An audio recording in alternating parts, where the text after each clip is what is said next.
The galaxy opens on dying suns and drifting war, relics around a shattered shrine world. Psychic storms coil like serpents across the void, a sign that an old oath is about to be tested. In the midst of this cosmic ruin, a single Grey Knight strike cruiser receives a forbidden astropathic signal marked, Ashes of Faith. Inside, a brother, Captain Vathus, feels both the weight of duty and a shadow of doubt he dare not speak. We, the storytellers, tell you this because we truly care for you. Before we begin, tell us where in the world you're listening from and what time it is there. Now let's get started. Vathus's first glimpse of the enemy is not a fleet but a memory. A thousand-sun sorcerer he once spared during a clandestine purge. This memory becomes the hook, the unspoken debt that will pull him into a war of souls. The strike cruiser Sanctum Obscura drifts through the warp like a silver blade lost in a sea of bruised light. Its hull bears scars from 3 centuries of silent purges, each mark etched with liturgical script in the high Gothic of Titan. Inside, the decks echo with the disciplined footfalls of Grey Knights, moving between prayer cells and arming shrines. Servo skulls glide overhead bearing relics wrapped in chains. Incense drifts from censers, smothering the metallic tang of weapon oil with the scent of burned mirror. Vathus walks these corridors with measured steps, helm cradled in one arm, feeling each rune carved into the bulkheads vibrate with the faint thrum of warp turbulence. The astropathic message has been received in silence, as though every brother aboard instinctively understood its danger. The inquisitorial seal, burned upon the parchment, is cracked and blurred, the words within encoded in a dialect last, used during the Nova Terra interregnum. It orders them to divert from their sanctioned hunt and descend upon Isif X, a shrine world officially declared dead to the Imperium 100 years ago. The order claims a relic is buried there, the Ashes of Faith, and must be retrieved intact. No explanation, no litany of purpose. For a Grey Knight, such vagueness is more alarming than any roar of daemons. Vathus sits within the strategium, helm resting upon the edge of a luminous tactical map. Stars flicker across the hololith like embers, each representing a system scarred by war or worse. He stares not at Isif IX coordinate, but at the faint mark beside it. A sigil he has seen once before, during the clandestine purge of a minor sorceress cult on the edge of the Prospero Deeps. That mission ended not with an execution, but with a moment of hesitation. He had seen the cult's leader, a crimson, armored psyker kneeling before the altar of a nameless god, staff lowered in surrender, and for a heartbeat, Vathus had spared him. The Inquisition reported the sorcerer dead. Vathus had remained silent. Now the sigil returns like a whispered confession across the void. He rises and moves to the chapel at the heart of the ship. There, under the light of a dying star captured in crystal, stand the statues of every Grand Master of the Grey Knights. Their visors are downcast, as if judging those who come to pray. Vathus kneels, gauntleted fingers brushing the cold stone floor. Words rise in his throat, oaths of purity, prayers of obliteration, but each feels hollow. Instead, he finds himself whispering a name he has not spoken aloud in decades Mencor. The Thousand-Sun Sorcerer, the man who, according to every record, should not exist. Librarian Atheon enters quietly, his psychic hood casting a faint blue glow. He speaks no greeting. Between brothers of the Ordo Malleus, silence often holds more meaning than speech. Yet he, too, kneels beside Vathus, eyes fixed on the captured star. The signal is genuine. He murmurs at last, voice roughened by warp echoes. The Inquisition's cipher checks out. Then, after a pause, but it carries something beneath the words. A scent of a will not our own. Vathus does not answer. He does not need to. Atheon's hand tightens upon his rosarius until the metal creaks. Even here, even among the purest of the Emperor's servants, suspicion begins to germinate. In the launch bays, squads of Grey Knights prepare storm, strike craft for planetfall. Each warrior is a living weapon, clad in silvered Aegis armor engraved with wards older than some stars. They chant litanies of unbreakable will, voices merging into a single iron chord. But Vathus hears a note of uncertainty beneath the thunder, a tremor that only a commander attuned to his brothers could sense. He watches as Justicar Rain inspects his halberd again and again, fingers tracing the runes with compulsive precision. He watches as Tekmarine Salvar mutters prayers to machine, spirits in a language that sounds more like pleading than command. These are small things, but they strike Vathas harder than any blade. The squad senses the same shadow he does. They simply lack the words to name it. As the Sanctum Obscura breaks from the warp near Isophax, the void outside erupts into a kaleidoscope of unnatural color. The shrine world spins below, cracked like an egg, its once holy spires toppled into ash seas. Orbiting debris glows faintly with glyphs of both imperial and arcane origin, as if the planet has been half, claimed by two opposing prayers. Psychic storms roll across its exosphere, coiling in patterns that resemble serpents devouring their own tails. Vathas feels the pressure in his skull. Not pain but memory, the echo of Menkor's eyes meeting his before the moment of mercy. He orders a preliminary scan. The Auspex returns impossible readings, pockets of time moving slower than the ship's chronometers, warp signatures without source, voices carried on empty radio channels reciting verses of the Lectitio Divinitatis in reversed cadence. When the servitors attempt to translate, they burst into static and error glyphs. Even the machine's spirits recoil. This is no ordinary corruption. It is a battlefield of faith itself, two creeds locked in stalemate long after their adherents died or transcended. In the observation deck, Vathas stands alone. The planet's surface looks like a script half burned, words still glowing along torn parchment. He remembers his own name etched in the Liber Honoris of Titan, the page reserved for absolutions. He has none. The ashes of faith are not merely a relic. They are a mirror. He knows without being told that Menkor waits below, not as an invader but as a keeper of some secret neither of them yet understands. He closes his eyes and listens to the ship.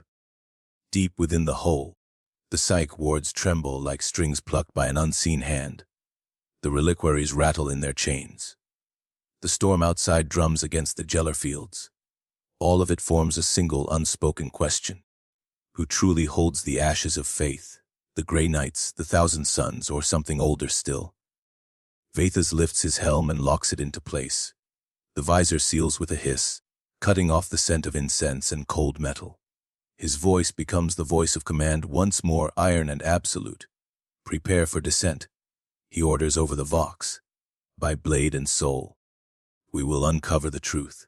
Yet even as he speaks, a whisper coils through the Vox static, a voice that sounds like his own but older. You already know the truth. As the drop pods are readied, Vathas turns from the window. In that moment he feels the weight of every oath he has sworn press upon his shoulders like a second suit of armor. Duty demands he destroy the relic and its guardians. Memory demands he understand them. Between these two imperatives yawns a void deeper than any warp rift. The chapter closes on that void, on the image of a captain whose first enemy in this war is not the sorcerer below, but the secret he has carried for decades, a secret now rising like a phantom to claim its due. Flashback to the scorched academies of Titan, where Vathas learned obedience at the price of identity. He receives a sealed order from the Ordo Malleus that contradicts the Emperor's edicts. Retrieve, not destroy, a certain relic buried beneath the world of Isophax. The psychic whisper of the order unsettles him. Is it the Inquisition speaking or something older? Around him, his squad swears oaths without hesitation, but his oldest companion, Librarian Atheon, shows a flicker of fear. Seeds of doubt take root between brothers who have never doubted before. The memory rises like a cold tide. Titan's training grounds are oceans of gray stone, scarred by the passage of millennia, their ceilings lost in darkness, where constellations of sigils drift like dying stars. Young aspirants march in unison across the echoing plazas, their steps forming a single thunderous heartbeat. Vathas stands among them, a neophyte still stripped of name and history, his face hidden behind a mask of iron discipline. Instructors move like shadows, their halberds striking the ground not as weapons but as metronomes of obedience. The air tastes of ozone and incense, a mingling of warp, blood power, and ritualistic sanctity. He recalls the day his voice was bound by oath. Before him stood the chapel of Nullfire, its doors carved from the bones of slain daemons, every hinge engraved with words of erasure. Inside, 1,000 candles burned without flame, each wick a silent prayer. The aspirants knelt, their heads bowed, as a hooded preceptor passed among them whispering the litany of purity. When his turn came, Vathas swore his soul to the emperor, yet in the instant of speaking he felt a fragment of himself slip away. The last unclaimed corner of his own will. That fragment would lie dormant for decades, until the order on Isophax awakened it. The sealed message is heavy in his hands, its parchment stitched with threads of silver that hiss faintly against his gauntlets. He breaks the wax with a blade whose edge glows briefly as if tasting blood. Inside, the words coil like a living scripty, not the familiar formalities of the Ordo Malleus, but a voice more intimate. Retrieve the ashes of faith intact. No exorcism protocols, no destruction clauses, only retrieval and silence. The order is signed with a sigil he recognizes but cannot name aloud. A shape glimpsed once in a dream of crimson dust and blue fire. He looks up from the message to the vaulted hall of the ship's stratagem, where his brothers await his command. Grey knights stand immobile as statues, their silver armor reflecting the dim light like frozen waterfalls. Their helms are clasped beneath their arms, exposing faces carved by decades of war and prayer, eyes steady and unflinching. They have fought alongside him in dozens of purges, crossed hell realms where mortal minds shatter, and emerged unbroken. When he reads the order aloud, no one speaks, no one moves. They simply bow their heads and intone the oath of obedience, the words falling like iron rain. All but Atheon. The librarian's psychic hood hums faintly, its runes flickering in and out like distant stars. His lips move in a silent counter-prayer, fingers tracing an unfamiliar sigil across the air. Vathas notices the tremor but says nothing. Among Grey Knights, even a flicker of hesitation is a shadow, but shadows can be useful if one knows where they fall. Later, in the reliquary chamber, Vathas and Atheon stand alone before a relic of Titan, a broken sword embedded in crystal, said to have been wielded by the first Grandmaster against a daemon prince. Here the ship is quiet, far from the tread of armored boots. The only sound is the low pulse of the warp drives, like a distant heartbeat echoing through stone. Atheon breaks the silence first. This order, he says softly. It does not smell of the Inquisition. His eyes, once as calm as a winter sea, now hold a storm. Something else rides its words. Something older. Vathas closes his hand around the pendant at his neck, a fragment of Titan's rock he has carried since ascension. We are not meant to question, he replies, but the words taste like ash.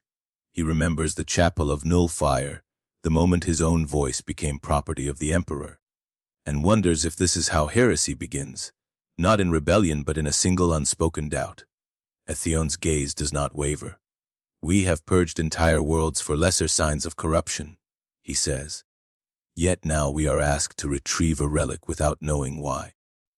Have you not wondered if our purity is being measured rather than our obedience? The question strikes like a blade slipped beneath armor. Vathas thinks of the 1,000 Suns sorcerer he spared, of the sigil in the order, of the dream of crimson dust. He feels the seed of doubt sprouting roots through the stone of his training, a quiet invasion no exorcism can cleanse. In the launch bays, the squad prepares for descent. Servo skulls circle like carrion birds, carrying scrolls of benediction to attach to armor plates. Each warrior kneels as a chaplain daubs oil upon their helms, chanting the canticle of unyielding faith. Vathas watches from the upper gantry, the order hidden within his gauntlet. The ritual should feel like steel knitting itself around his soul, but instead it feels like a mask being fastened over a wound. He descends the stair to stand among them. The warriors rise as one, saluting with halberds raised. Their eyes are clear, their voices steady. To them the mission is another step in an endless war. Only Vathas and Atheon carry the tremor beneath the surface. He gives the command to embark, his voice a perfect echo of the oaths they all once swore. As the strike cruiser adjusts its course for Isophax, the warp outside flickers like an old film reel, frames missing, images reversed. In the stratagem, runes on the star map rearrange themselves into patterns he recognizes from forbidden grimoires. The ship's machine, spirits mutter in binary canticles of caution. Vathus senses the weight of invisible eyes upon them. Not daemons, not men, but something that waits for the moment to reveal itself. That night, if such a concept exists in the warp, Vathus dreams again of Titan. He walks the training grounds alone, but the statues of the Grand Masters are gone. In their place stand faceless figures draped in blue fire, holding out the ashes of faith like an offering. He reaches for it and feels his hand pass through smoke. When he wakes, the echo of the dream still curls around his mind like incense. He finds Atheon waiting in the chapel. No words are exchanged. Together they look upon the captured star above the altar. Its light dimmer than before. Atheon finally breaks the silence. "When the time comes, brother captain," he says, "will you retrieve the relic or destroy it?" Vathus does not answer. He cannot. His gauntlets tighten until the metal creaks. The sound lost beneath the hum of the warp drives. He feels the seed of doubt sprout another root, deep and silent, into the soil of his soul. The chapter closes with the Sanctum Obscura gliding through the warp toward Isif IX, a silver blade carrying brothers who have never doubted, now bearing the first cracks of uncertainty. Around them, psychic storms curl like serpents, and in the quiet of the ship a whisper rides the vox, channels a voice neither inquisitor nor daemon, speaking only his name. Squad uncovers an inquisitorial excavation abandoned mid-ritual, glyphs smeared in haste. A hidden vault yields the ashes of faith, a reliquary of burned scripture, said to contain the last prayers of a lost primarch. Vathus touches it and sees visions of crimson armor and sapphire fire. The Thousand Sons are already here, but not as raiders, as custodians. This inversion of roles shakes the Grey Knight's certainty. The descent had been silent. Drop craft knifed through the exosphere like silver arrows, their re-entry trails burning across skies already torn by warp lightning. As the ramps fell, the smell of scorched incense and rusted blood poured in. Isif IX had once been a cathedral world whose spires kissed the upper atmosphere. Now those spires lay toppled, forming jagged labyrinths of stone where prayers still clung like echoes. Each ruin looked less like a building than a petrified hymn, and the wind that wound through them carried a low moan, as if the planet itself remembered worship. Grey Knights advanced in disciplined formation, halberds sweeping, boots sinking into ash that glimmered faintly with psionic residue. Servo skulls buzzed overhead, scanning for contamination, but their picked feeds returned only static and shapes that shifted when stared at too long. Vathus led from the front, visor displays flickering with Auspex data. Yet he felt as if he walked within a dream. The ground spongy beneath, the horizon bending slightly inward, the sun's light more memory than flame. Atheon moved beside him, psychic hood dim, eyes hidden in shadow. He muttered low canticles of warding, but each phrase ended in a hitch, as though he sensed a counter, prayer rising from the soil. "This world," he whispered, "isn't empty." Vathus did not answer. He could feel it too, a pressure behind his eyes, 1,000 whispered litanies layered atop one another, until meaning dissolved into pure intent. They reached the excavation site at the planet's equator, a pit of shattered marble lined with collapsed pillars. Imperial banners lay torn across the ground, their double-headed eagles scorched into unrecognizable shapes. At the pit's center stood a circle of etched glyphs, half completed, their curves smudged by boot prints and claw marks. Scattered around were relic cases, unopened, some still humming with faint power. No bodies remained, only outlines burned into the ash, as if the acolytes had been plucked from existence mid-breath. Rain, the Justicar, crouched to examine a discarded servo skull. Its ocular lens was cracked, but a single picked frame flickered on repeat, the same empty pit from a different angle. With faint blue flames dancing over the glyphs, he passed it silently to Vathus. The captain stared at the image, recognizing in the flames a shape he had seen once before, a jackal-headed staff. Menkor's staff. The sorcerer had been here, but the marks did not speak of invasion. They spoke of containment of ritual. beneath a slab of collapsed marble. Solvar uncovered a sealed stairwell spiraling into the earth. Its steps were carved from black stone that absorbed light, each riser etched with prayers written backward. Vathas felt the temperature drop as they descended, breath misting inside his helm despite its environmental seals. The unseen chanting grew louder, or perhaps only clearer, as if they were moving not into depth but into memory. At the bottom lay a chamber, shaped like a cathedral nave inverted upon itself. Pillars rose from floor to ceiling, but ended in broken angel statues whose faces had been scraped away. In the center stood a pedestal of obsidian, upon which rested a reliquary no larger than a man's chest, bound in iron bands etched with sigils from both the Ordo Malleus and the ancient Prosperan script. It pulsed faintly, like a heart under ash. The squad fanned out, forming a protective circle. Atheon raised his hand, runes of warding spiraling from his fingertips. "This is wrong," he murmured. "The bindings are imperial, but the wards are Prosperan." Two enemies locking one door from opposite sides. Vathas stepped forward. Each pace felt heavier, as though gravity deepened toward the reliquary.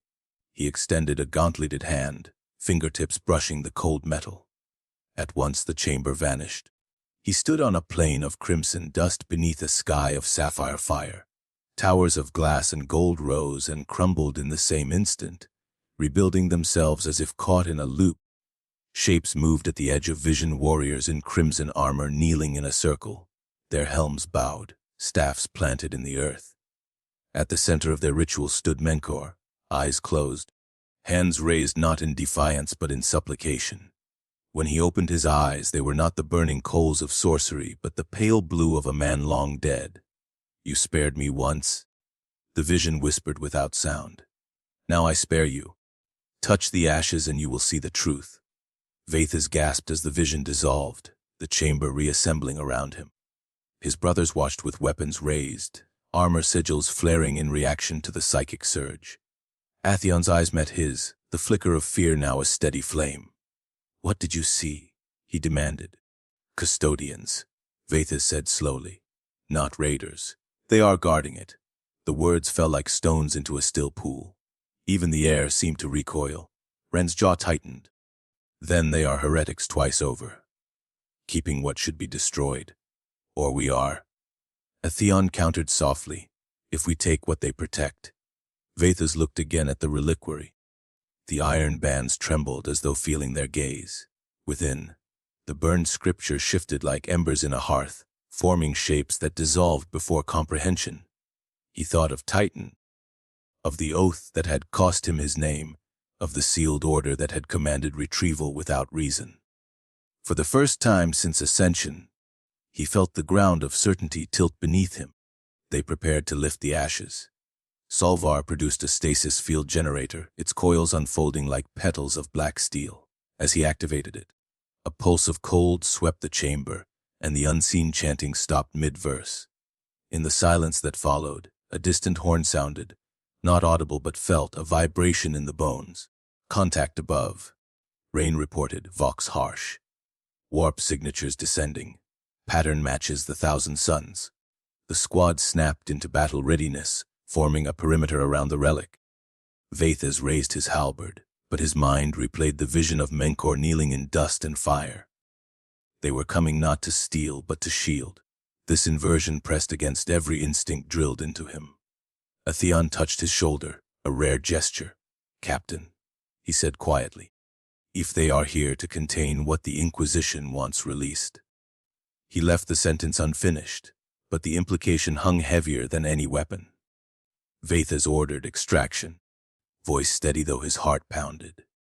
"We take the relic," he said, "but no fire until fired upon." The words felt alien in his mouth, like speaking a foreign tongue. His brothers obeyed, but the way they shifted grips on their weapons betrayed their unease. As they ascended the stairwell, the reliquary cradled within the stasis field, the chanting resumed, slower now, deeper, as if the planet itself marked their passage. Outside, through the shattered spires, shapes of crimson armor moved like ghosts, staffs lowered but glowing with restrained power. No shots were fired. Only the wind howled between ruins, carrying ash that clung to silver armor like pennants. At the landing zone, drop craft engines roared to life.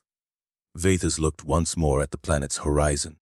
Psychic storms coiled upward, forming a single great eye that opened and closed with each pulse of the reliquary. He felt Menkor's gaze upon him, not hostile but imploring. As the ramps sealed and the craft lifted, Vathas whispered a prayer not found in any codex, a plea for clarity. The reliquary pulsed in response, and for an instant he thought he heard a chorus of voices, some human, some not, all speaking a single word he could not translate but understood as choice. The chapter closes with the sanctum obscura rising from Isifex's ashen surface, relics secured but certainty shattered. Around them the sky burns crimson and blue, two flames entwined, and in the silence between heartbeats Vathas feels the seed of doubt blossom into something larger. Not rebellion, not yet, but the first true question of his life. A parley in the catacombs. Sorcerer, Lord Menkor of the Thousand Suns steps from the shadows, staff lowered, speaking of a prophecy that demands the relic's survival. He claims the ashes can either close or widen a warp breach beneath the segmentum. The meeting is brief but laced with personal venom. Menkor is the very sorcerer Vathas once spared. The tension between kill, order and memory of mercy fractures the squad's unity, sowing the first open argument among the Grey Knights. The catacombs beneath Isif were carved long before Imperial colonists arrived, tunnels older than recorded history winding beneath the planet like veins of forgotten worship. Grey Knights advanced through corridors lit only by the glow of their armor wards. The walls pulsed faintly.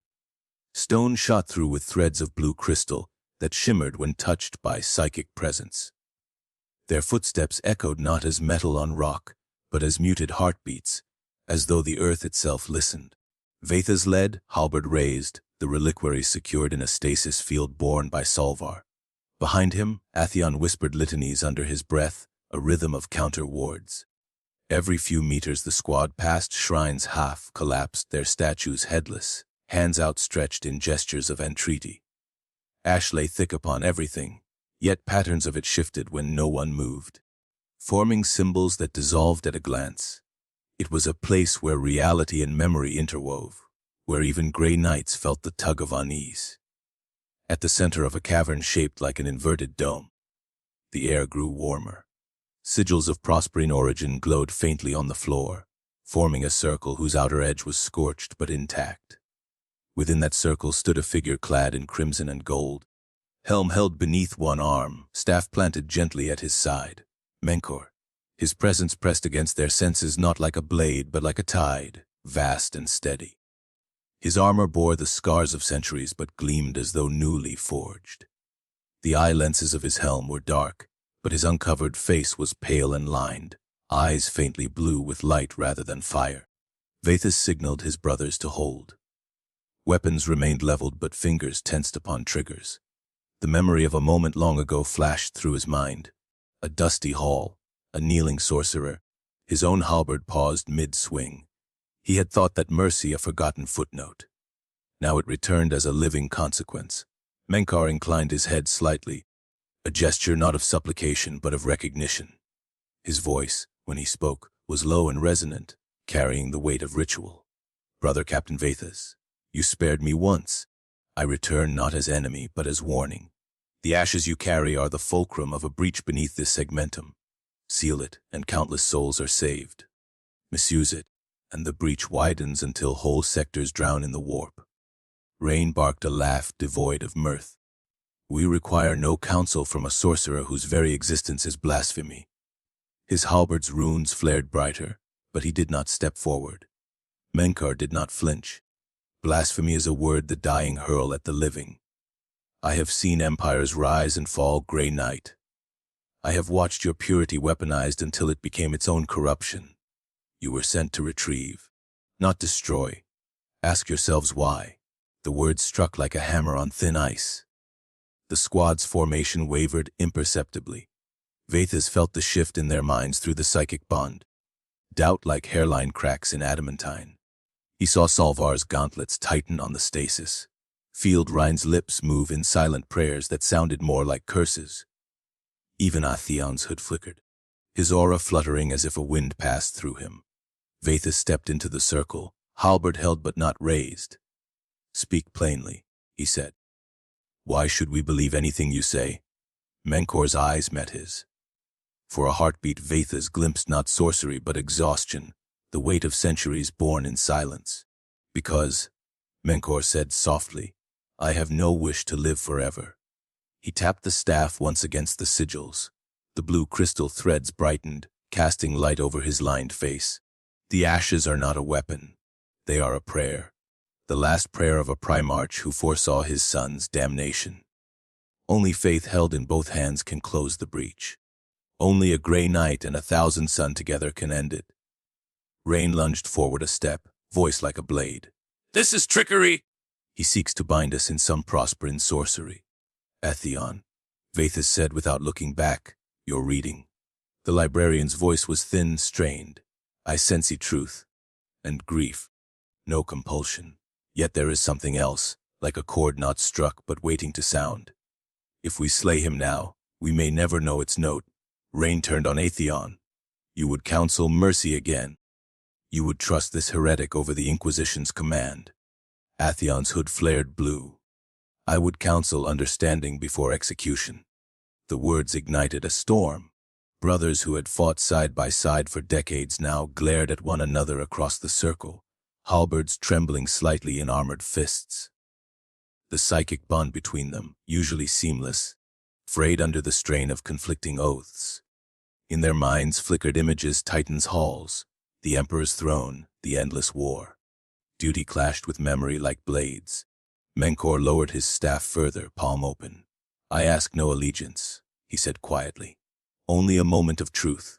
Kill me and you doom yourselves. Listen and you may yet save what you were sworn to protect." Vathus's hand tightened on his weapon. The kill order burned in his mind, bright and absolute. Yet beneath it lay the older memory of mercy. A choice made in defiance of training, a fragment of self he had thought long buried. He felt the reliquary within the stasis, field pulse as if aware of his hesitation. "Enough," he said at last. His voice cut through the tension like a command from a higher plane. "We will withdraw to consider." Rain's helm snapped toward him. "Captain, this is folly." "It is my order," Vathus said, steel in every syllable. The squad backed away, weapons still trained but steps measured. Menkor did not pursue, did not even move, merely watched them with an expression unreadable but not triumphant. The sigils dimmed as the gray nights retreated, casting the cavern into deeper shadow. Outside the circle, the argument continued in low, harsh tones. Ren accused Athion of weakness.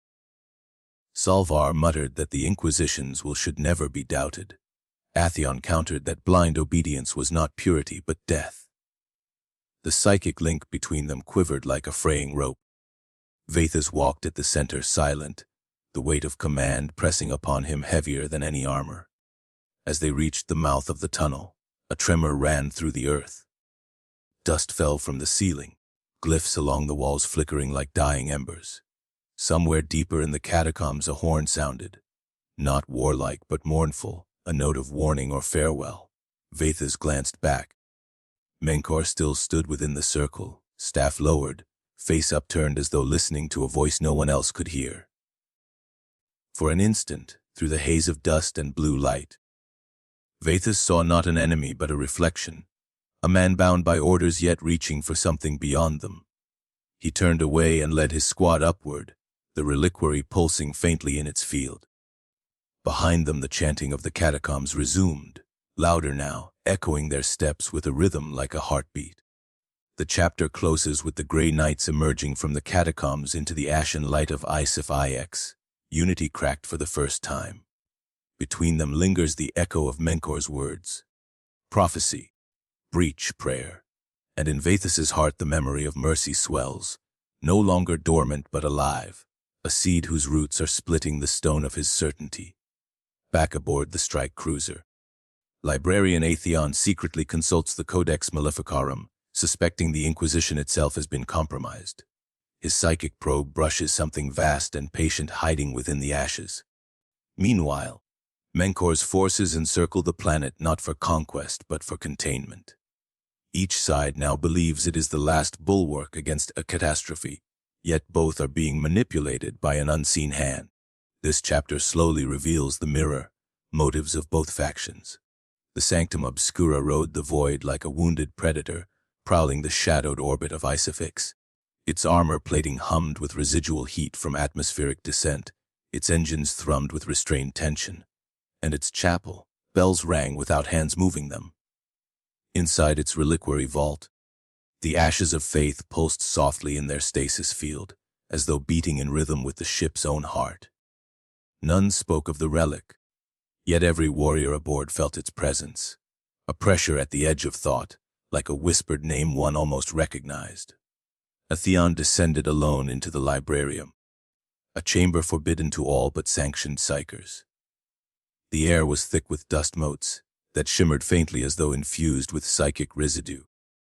Shelves lined with locked tombs curved inward like the ribs of a cathedral, their pages whispering when the ship drifted through warp currents. At the chamber's center rested the Codex Maleficarum, chained to a pedestal of basalt, its pages bound in seals of adamantine and sanctified wax. He knelt before it, drawing his gauntlets across the seals. The wards flared blue, tasted his soul, and grudgingly parted. He opened the tome with reverent caution, the pages rustling not like parchment but like breathing lungs. Inside lay records of forbidden patterns, scripts of demonic incantation, and chronicles of inquisitorial decrees long purged from official memory. Atheon's eyes scanned the script, lips moving silently as he compared the inquisitorial cipher that had ordered their mission with entries catalogued here. The match was too precise. Not the natural variation of human scribes, but the mechanical mimicry of something ancient imitating authority. He felt cold realization sink into him. The order had not come from the Inquisition, or rather, it had passed through their hands but bore the fingerprint of another will. One older, patient, subtle. He reached deeper, probing not with sight but with thought, extending his mind carefully toward the reliquary chained in the vault above. The ashes answered, not in words nor visions but in sensation, a weight pressing down as though oceans of memory collapsed upon him. He glimpsed fragments, a golden figure kneeling in despair, a choir of voices singing in reversed harmony, a battlefield where gray and crimson warriors fought side by side only to vanish into flame. At the center of it all pulsed something vast and watchful, not hostile but immeasurably patient, as if content to let both sides exhaust themselves before it revealed its true design. Atheon recoiled, blood trickling from his nostrils, psychic hood crackling with blue sparks. He closed the Codex Maleficarum with trembling hands, sealing it again with whispered words. When he rose, his reflection in the steel of his gauntlet looked older, lined with shadows that had not been there before. He whispered to himself, a confession none would hear. We are pawns in a game we cannot name. Above the planet, the void shifted. Menkor's fleet had arrived in silence, crimson and gold vessels emerging from warp, space like phantoms. They did not attack. Instead, they arranged themselves in a wide crescent around Isif IX, their formations careful, almost ritualistic. From the Sanctum Obscura's strategem, auspex screens displayed the encirclement. Rain snarled at the sight. They pen us in. They mean to starve us before striking. But Vathas saw otherwise. The spacing of their ships, the orientation of their prows, the energy fields bleeding faintly into the void. All spoke not of siege but of containment. The 1,000 suns were caging the planet, not the gray nights. He felt a bitter chill at the recognition. Menkor's words in the catacombs returned close or widened the breach. Salvar reported quietly from his console. Their fields resonate with ours. Where we strengthen, they yield. Where we yield, they strengthen. It is as if they mirror us. His voice shook with reluctant admiration. Vathas gave no reply. He turned his gaze to the reliquary, which sat in the center of the strategem like a chained animal. Its iron bands glowed faintly, pulses synchronized with the psychic storms rippling across Isif Ix's surface. He could not escape the sense that both fleets were not enemies of each other, but rival guardians of something deeper, something neither could fully comprehend. In the hours that followed, tension spread through the ship like a contagion. The Grey Knights spoke less, their prayers shorter, their movements sharper. Arguments broke out in the arming chambers. Some demanded immediate strike against Menkor's fleet. Others counseled caution. Still others whispered that the relic itself might dictate its own use. The psychic bond that once united them now carried discordant echoes. Atheon returned from the librarium pale but resolute. He sought Vathus privately in the chapel, where the captured star glowed faintly above the altar. His voice was low, urgent. The order was not Pure's. Something wrote its words. The Inquisition has been bent, if only in part. Captain, we serve a will that is not wholly the Emperor's. The admission struck like a thunderclap. Vathus stared at him, gauntlets tightening on the altar rail. For a long moment he said nothing, only listened to the silence ringing in his ears. At last he asked, "And what of the relic?" Atheon's eyes darkened. "It waits. It listens. It shows us what we wish to see and hides what it wills. When I touched its thought, I felt patience, the patience of centuries. It wants us near. It wants both sides near." The implications spread like cracks across stone. Vathus looked to the flickering star above the altar and felt its light dim. He realized with growing dread that neither Great Knight nor Thousand Sun commanded the field. They were guardians, yes, but guardians of an hourglass slowly running out. On the other side of the void, aboard Menkor's flagship, similar arguments unfolded. Sorcerers debated whether to destroy the ashes outright, fearing corruption, while others whispered of prophecy and redemption. Menkor himself stood silent before a hololithic projection of Isif IX, eyes closed, lips unmoving. His lieutenants demanded action, but he only raised a hand for silence. "The relic is a wound," he told them at last, voice steady. "We cannot close it by tearing wider. We can only bind it with equal force. The Grey Knights are as necessary as we are." Thus mirrored each side. Grey Knights convinced their obedience was salvation. Thousand Suns convinced their guardianship was sacrifice. Both believed they alone held the key to preventing catastrophe.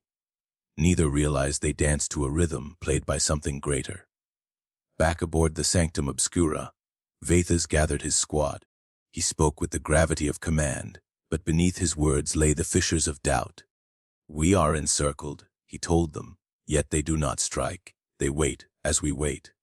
Brothers, this is not a war of blades but of wills. If we falter, the breach consumes us all." Rhine's eyes burned with zeal. "Then let us strike now, Captain. Better to fall in battle than rot in indecision." Atheon's gaze met Vathus's. "And if striking widens the breach, if obedience leads to annihilation, will you still call it faith?" The chamber fell into silence, the ashes pulsing steadily in their stasis field. Vathus felt his brother's eyes upon him, waiting, judging, needing certainty. But certainty no longer lived within him. Instead, there was only the memory of mercy and the shadow of prophecy. The chapter closes with the image of two fleets circling a dead world, silver and crimson, faith and sorcery. Each convinced it holds the line, each reflecting the other.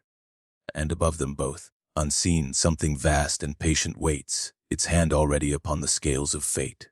Vathus dreams of Titan burning under a sky of blue fire, a future or a lie.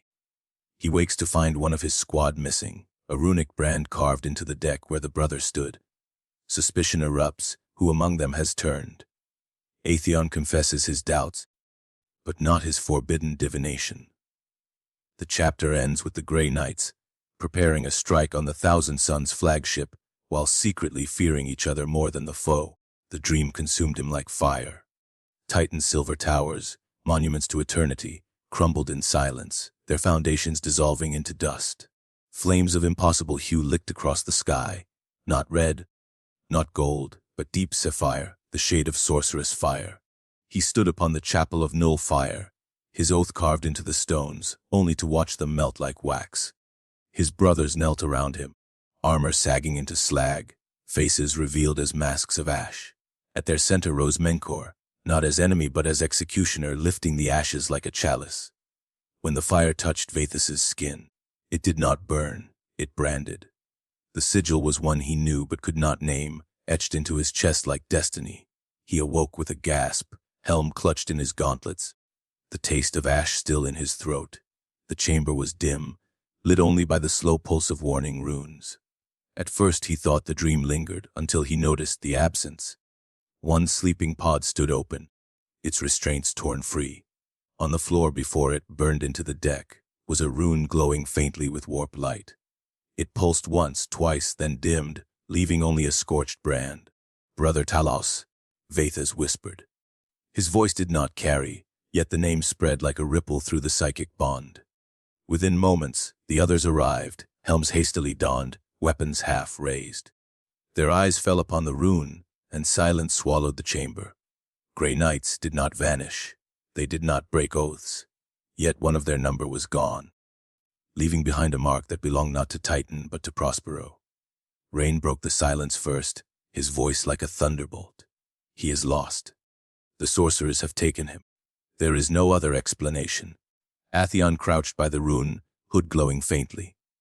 His hand hovered above the scorched lines, tracing their curves without touching.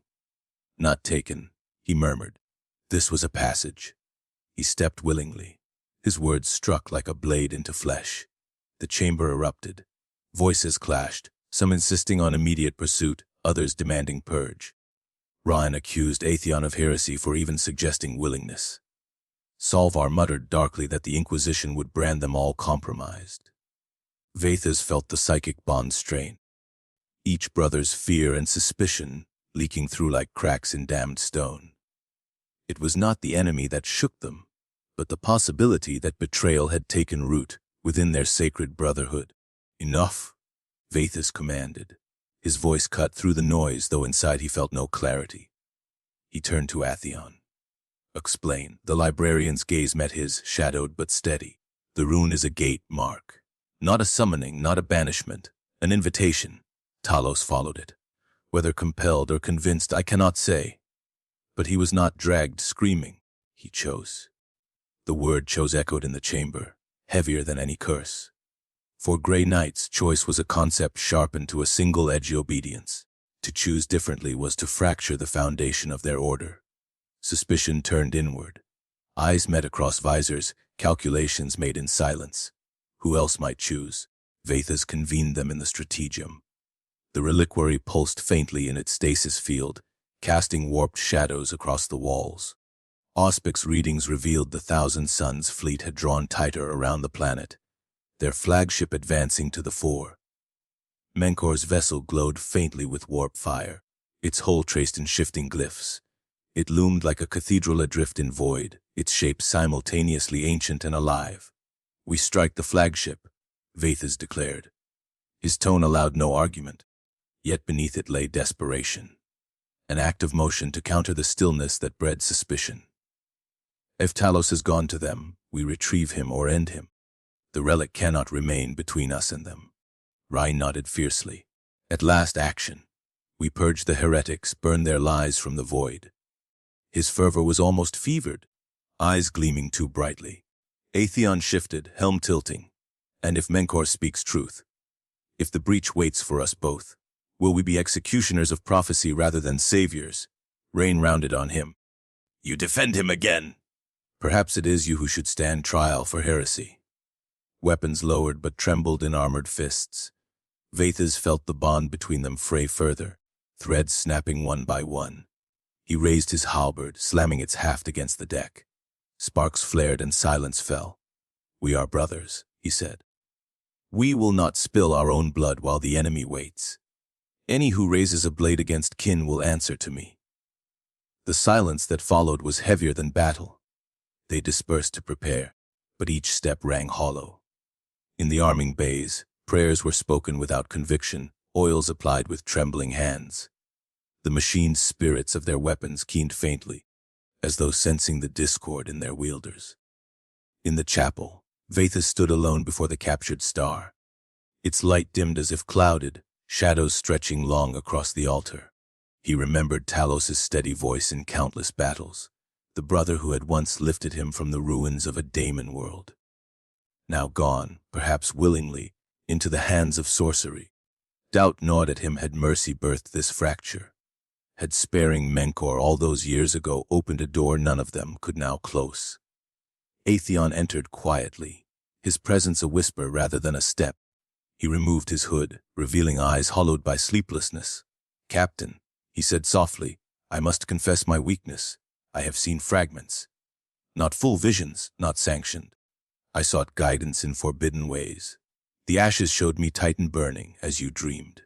I feared to speak it, lest I plant corruption among us. But silence may be the greater sin." Vathus turned, anger and relief warring in his expression. "You hid this from me." "I feared what it would mean," Atheon admitted. "But I can no longer stand silent. The ashes reveal futures not yet fixed. Talos's path was shown to him, as it was to me. He walked it willingly." The confession deepened the fracture. If Atheon had peered unlawfully, then his words were tainted. Yet if he spoke truth, then the ashes were not a relic but a judge, handing visions to test them all. Vathus felt the weight of leadership like a crushing stone. To act meant risking damnation. To do nothing meant allowing division to fester. The order was given. Storm barges would launch within the hour, carrying kill teams directly to Menkor's flagship. Their objective: secure or destroy the sorcerer lord, retrieve Talos if possible, and bind the ashes' influence before it consumed both fleets. As preparations began, the atmosphere aboard the Sanctum Obscura thickened with suspicion. Brothers glanced at one another with narrowed eyes, subtle movements interpreted as betrayal.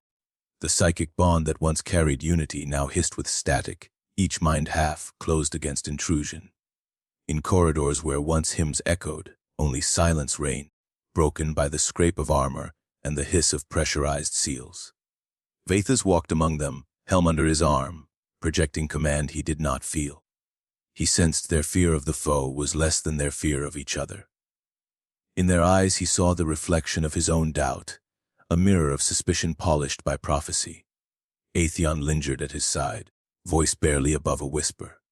"When we board that ship, Captain, we must decide more than victory. We must decide who we are." Vathus gave no reply. His gaze turned to the viewing ports where Menkor's flagship loomed, crimson against the void, glyphs shifting across its hull like words unspoken. He wondered if Talos watched from within, no longer brother, but witness to a truth none of them yet grasped. The chapter ends with the Grey Knights assembled in the launch bay, weapons blessed, banners raised, storm barges humming with restrained fury. Yet beneath their silvered armor beats the thrum of fear, not of the thousand suns waiting across the void, but of the possibility that their truest enemy already walks among them. The boarding action begins like a ritual duel rather than a battle. Grey Knights storm corridors lined with scarabs of living parchment, each carrying a whisper of the ashes' prophecy. Menkor's rubrica fight in silence, and the warp hums like a great organ. In the heart of the ship, Vathus confronts Menkor but cannot strike. The relic glows between them like a living judge. Their clash is as much psychic as physical, showing two philosophies of faith colliding. The storm barges cut across the void like silver comets, their engines screaming hymns encoded into vox static. Each craft carried a squad, and within each squad a storm of doubt hid beneath the armor of certainty. Vathus stood at the prow of the lead barge, halberd in hand, eyes fixed upon the looming crimson fortress of Menkor's flagship. Its hull shifted as though alive, glyphs crawling across the surface like veins of molten gold. At times it looked like a cathedral, at others like a tomb, and always like something watching. The barges slammed into its flanks with seismic force. Melta charges cut open breaches, and Grey Knights surged forward, their silvered forms crashing into the corridors like waves of steel and prayer. Immediately the air was filled with the flutter of wings, not birds, but scarabs of parchment, each scrap bearing fragments of prophecy scrawled in prospering script. They swarmed like insects brushing against armor, whispering in voices that bled into the mind. Vathus felt one land upon his pauldron, its words hissing directly into his helm's mercy begets chains. Chains beget choice. He crushed it beneath his gauntlet, but the words lingered. The rubrica advanced in silence, their crimson armor gleaming with unnatural polish, bolters raised in perfect unison. They did not speak, did not breathe, did not falter. Each step was a rhythm in a greater ritual, their fire coordinated not by voice but by will. Bolter shells detonated in thunderclaps of warp light, striking wards that flared across gray knight armor. Vathas moved through it like a blade through water, halberd singing with psychic fire, each swing carving through dust, filled forms that dissolved yet left behind echoes of screams. The corridors themselves fought, walls reshaped subtly, narrowing or widening, guiding steps toward places they had not chosen.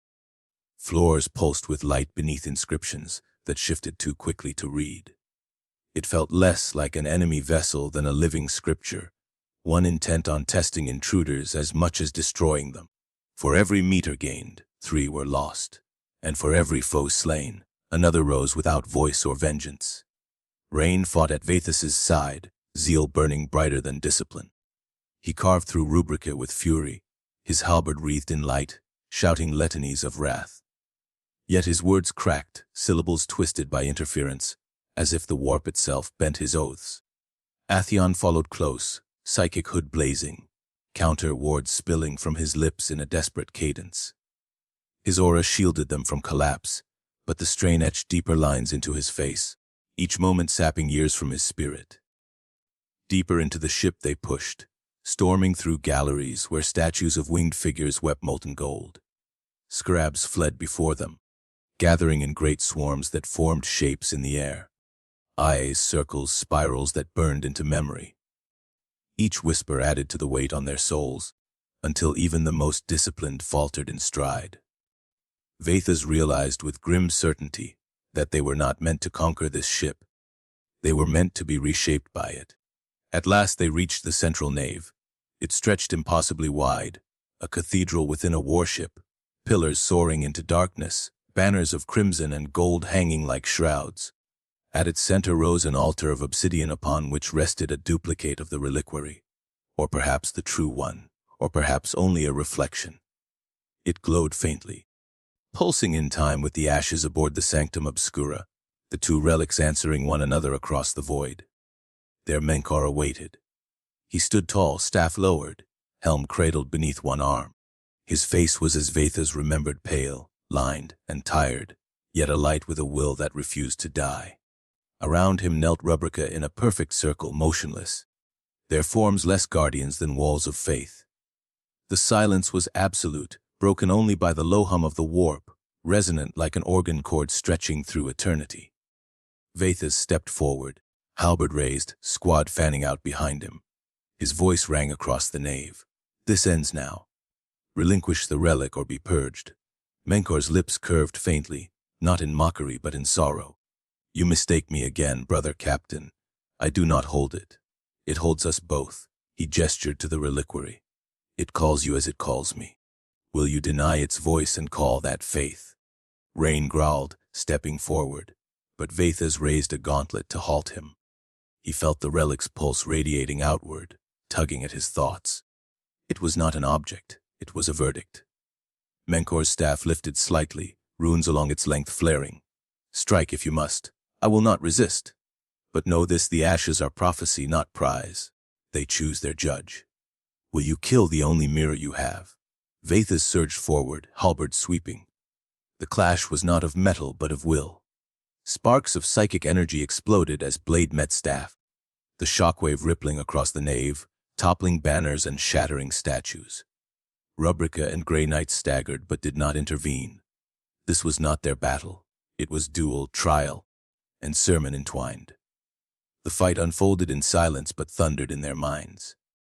Vathas's faith, forged in obedience and oath, clashed with Menkar's faith, born of defiance and prophecy. Each blow carried belief sharpened into weapon.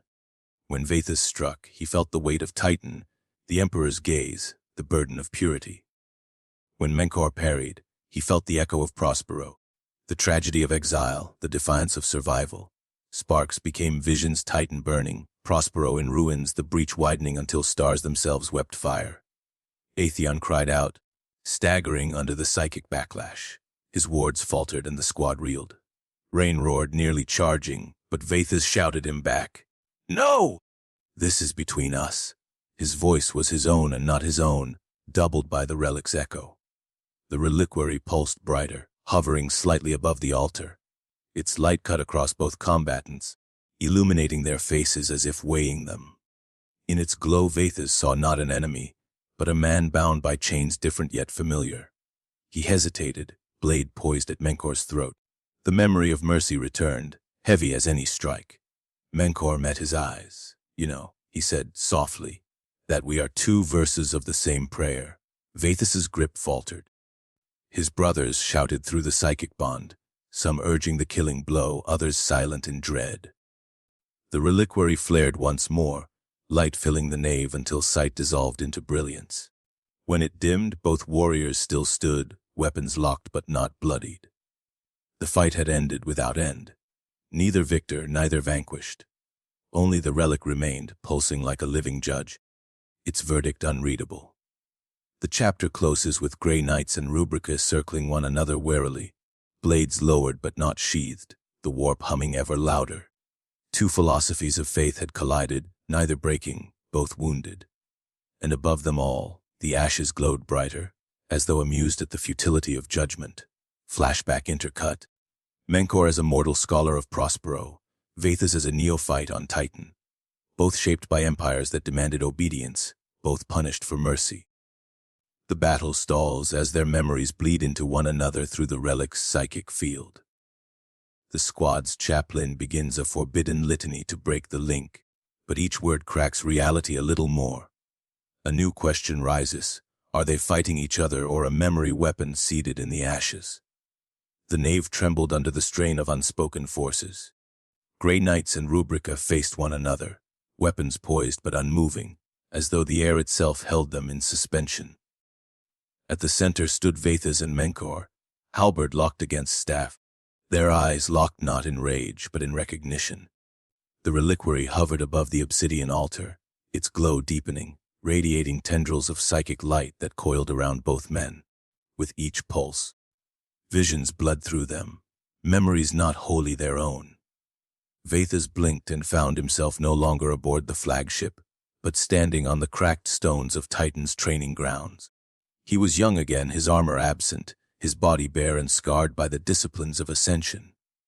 Instructors towered around him, their faces hidden by masks of iron. Their voices thundered in unison. Obedience is purity. Obedience is survival. He lifted his head to speak but faltered, his throat raw. At his feet lay another aspirant, broken from punishment, begging for mercy. Vathas reached instinctively to help him, and a lash struck his back. Mercy, the preceptor hissed, is rebellion. The vision shattered into dust, and he saw Menkor in a mirrored moment. A library of Prospero, its walls alive with floating glyphs and whispering scrolls. Menkor, still mortal, his robes crimson, eyes bright with the hunger of learning. Before him knelt a younger scholar condemned for studying forbidden texts. Others urged execution, yet Menkor spoke in defense, citing the value of knowledge even if dangerous. His words earned silence, then exile from the order of scholars. He walked into the streets of Tisco alone, the brand of disobedience glowing faintly on his wrist. The two visions intercut, shifting back and forth until they overlapped. Titan's lash, Prospero's exile. The pain of obedience, the punishment of mercy. Vathas gasped as he felt Menkor's grief as keenly as his own, as if the relic had entwined their memories into one tapestry. He stumbled, halberd lowering slightly. Menkor's staff wavered but did not strike. Their battle was no longer physical. It was memory against memory, empire against empire, both demanding loyalty yet punishing compassion. The squad reacted with unease.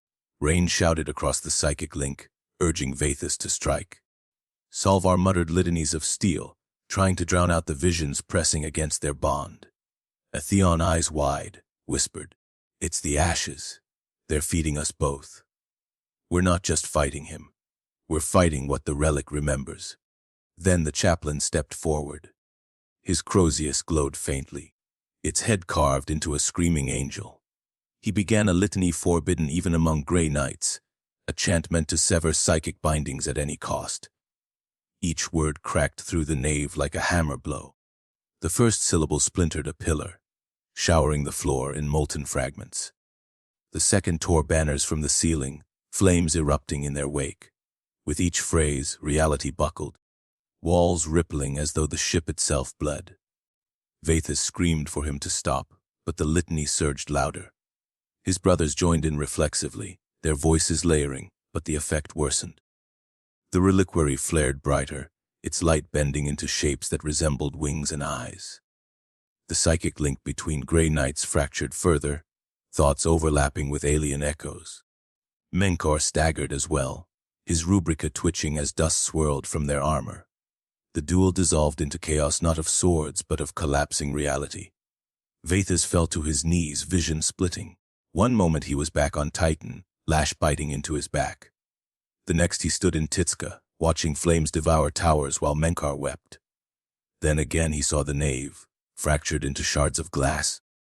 Each shard a different future, Grey Knights burning, thousand suns kneeling, the breach swallowing stars. His body could not tell which memory was his own. Menkar's voice pierced through. Do you see now, brother captain?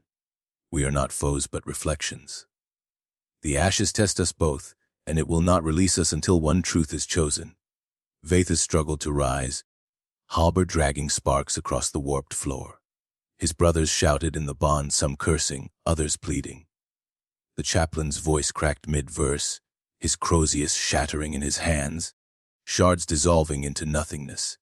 Reality groaned like a wounded beast. The reliquary's light engulfed everything. Vathus and Menkar stood in a void of stars, their figures suspended across an endless gulf. Around them hung the echoes of their pasts, Titan's instructors, Prospero's scholars, the Emperor's gaze, Magnus's sorrow. They circled like vultures, demanding verdicts neither man could give. Are we fighting each other? Vathus whispered, or something hidden in the ashes. Menkar's eyes glowed faintly blue. Both, and neither. Perhaps the relic itself is the weapon, a memory seeded to force us into endless judgment.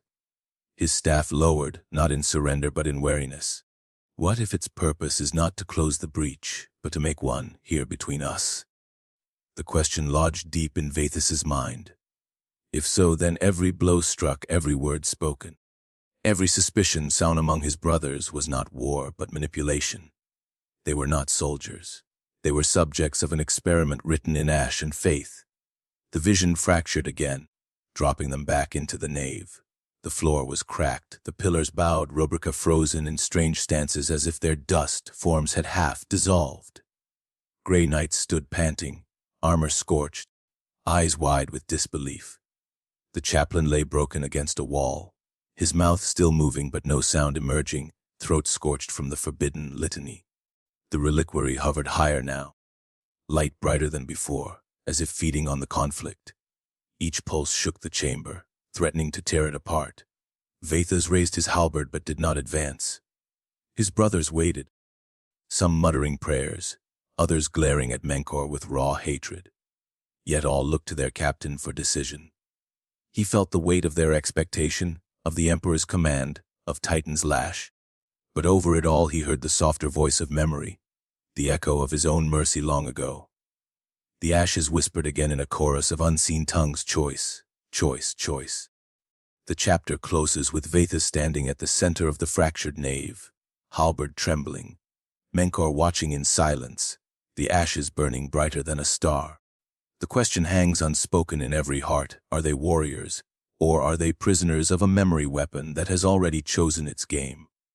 A warp rift blooms over Isifex, turning its sky into a cathedral of reversed constellations. Civilians trapped in the catacombs begin chanting passages neither legion remembers writing. The Grey Knights must choose between sealing the breach, destroying the ashes, or following inquisitorial orders, extracting them. Vathus orders evacuation, but half his squad disobeys, a first in Grey Knights history. The moral unity of the Imperium cracks before our eyes. The rift announced itself not with thunder but with silence. Above Isifex, stars rearranged themselves into patterns no mortal astronomer had charted. Constellations turned inward, folding like scripture written in reverse. From orbit, The site was a cathedral vast enough to encompass a world, its vault made of void, and its pillars of light bent backward. The warp seeped through cracks in the firmament, dripping into real space like molten glass. What had once been storms now became hymns of distortion, each streak of lightning shaped into runes of judgment. On the planet below, in the tunnels and catacombs, thousands of civilians who had hidden from war fell to their knees. Their voices rose in unison, chanting verses neither Imperium nor Thousand Suns recognized. Some lines sounded like parables of the Lectitio Divinitatis, others like fragments of Prosperine scripture, but most were alien words that bent the air into shapes when spoken. Servo skulls recorded their cries, and the data returned to both fleets garbled, as if the voices themselves resisted transcription. Aboard the Sanctum Obscura, the strategium shook under the strain of proximity to the breach. Auspex screens flickered, showing the rift blooming wider, its heart pulsing in rhythm with the ashes locked within the vault. Vathas stood at the center, helm under his arm, feeling the pulse not only in his ears but in his bones. Every beat carried the weight of inevitability. Atheon approached, his hood alive with sparks. "Captain," he said, voice tight. The civilians chant words older than either creed. "I sense no demonic taint, yet neither do I sense innocence." The ashes feed their voices. Rain slammed his gauntlet against the table. "Then the course is clear. Destroy it now. Seal the breach with fire before it consumes us all." Salvar shook his head. The order was extraction, not destruction. "We cannot disobey the Inquisition." The chamber erupted with discord, voices clashing across the psychic bond. For the first time in Grey Knight's history, oaths splintered into factions. Vathas felt the bond groan like a hull under pressure, each brother's certainty sharpening into a weapon against the other's. He raised his halberd, striking its haft against the floor. Sparks flared, silence fell. "We evacuate the civilians," he commanded. "The ashes are too dangerous to remain here, yet to destroy them without understanding risks widening the rift. We buy time. Save who we can." Rhine's visor flared with fury. "Evacuation. Mercy in the face of heresy. Captain, this hesitation will damn us all?" "Those are my orders," Vathas said, voice hard as stone. For the first time, a Grey Knight did not obey. Rain turned sharply, rallying 3 others to his side. "Then we act without you. The Emperor demands certainty, not delay.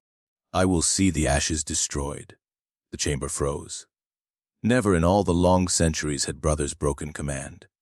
Their bond trembled, sparks of distrust flaring like lightning. Atheon stepped between them, psychic aura raised in a desperate shield. "Stop this! To break here is to shatter forever. If you draw blades now, you cut deeper than any enemy could." But the fracture was already formed. Rain and his splinter group stormed from the strategium, voices echoing their own litanies of purity. The others watched in stunned silence, torn between loyalty to their captain and the fury of their brother. Vathas felt the breach grow not only in the sky but in his heart. On the planet, the catacombs writ with voices. Civilians traced symbols into the dust, their fingers moving in unison as if guided by unseen hands. Each line shimmered, linking to others until the tunnels glowed with a script no eye could fully read. When Grey Knight squads entered to begin evacuation, the civilians did not resist. They simply knelt, chanting, eyes glazed but unafraid. The words twisted through the psychic bond, slipping into the minds of the warriors. Some heard prayers, others accusations, all unsettling. Above, the Thousand Suns fleet shifted formation, their ships aligning in ritual geometry. Menkor's flagship pulsed with warp light, glyphs rearranging into mirrored constellations that matched those in the rift. From their vantage, it was clear they, too, believed they were holding the line. Crimson and silver fleets circled one another, both convinced the other was the knife at the galaxy's throat. In the reliquary vault, the ashes throbbed brighter, responding to the schism aboard the Sanctum Obscura. Vathas entered alone, helm removed, the light casting his face in stark relief. He laid a gauntleted hand upon the stasis field. At once visions consumed him, Titan burning again, Prospero weeping flames, the Imperium fractured into shards. Yet beneath it all he glimpsed something worse. Unity forced at the cost of choice. A single creed imposed not by faith but by fear. He staggered back, whispering, "It wants division. It feeds on our fracture." When he returned to the strategium, Atheon stood waiting. His expression was grim. The civilians cannot be saved without consequence. Their chant is part of the rift. If we remove them, the words will break, and the breach may collapse violently. If we leave them, it grows. Either way, blood spills. Vathus's decision came heavy. We evacuate. Better to bleed in hope than burn in certainty. Half the squad obeyed. The other half remained, their silence louder than defiance. For the first time in Grey Knight history, obedience faltered, duty fractured, faith splintered. The psychic bond tore, leaving only static where once unity lived. Drop craft descended again to the planet, engines roaring like angels weeping. Civilians were lifted in chains of light, their chants breaking into screams as the script beneath them unraveled. The rift pulsed wider, arcs of lightning splitting mountains, rivers boiling into steam. Above the fleets reeled, both sides struggling to maintain formation as the void itself screamed. Rhine's splinter group descended not with the evacuees but toward the vault itself, determined to end the relic. Vathus watched from orbit, torn between duty to his brothers and duty to the Imperium. In that moment he realized no creed, no oath, no emperor's command could heal what was broken. The Imperium had cracked, not in its walls but in its heart. The chapter closes with the rift blazing across the sky, a cathedral of reversed constellations swallowing the stars. Grey Knights divided, civilians screaming hymns of an unknown tongue. Thousand suns holding their lines in mirrored faith. And at the center, the ashes pulsed like a living heart, feeding on fracture, waiting for judgment none could yet deliver. Atheon reveals his secret. The Inquisition's message was a planted echo from a daemon masquerading as an inquisitor. The ashes are bait, designed to fuse the psychic gene, lines of Grey Knights and thousand suns into a single new weapon. The revelation shatters Vathus, who realizes his mercy years ago seeded this trap. Meanwhile, Menkor confesses he sought the relic to end his own immortality. Betrayal and confession intertwine.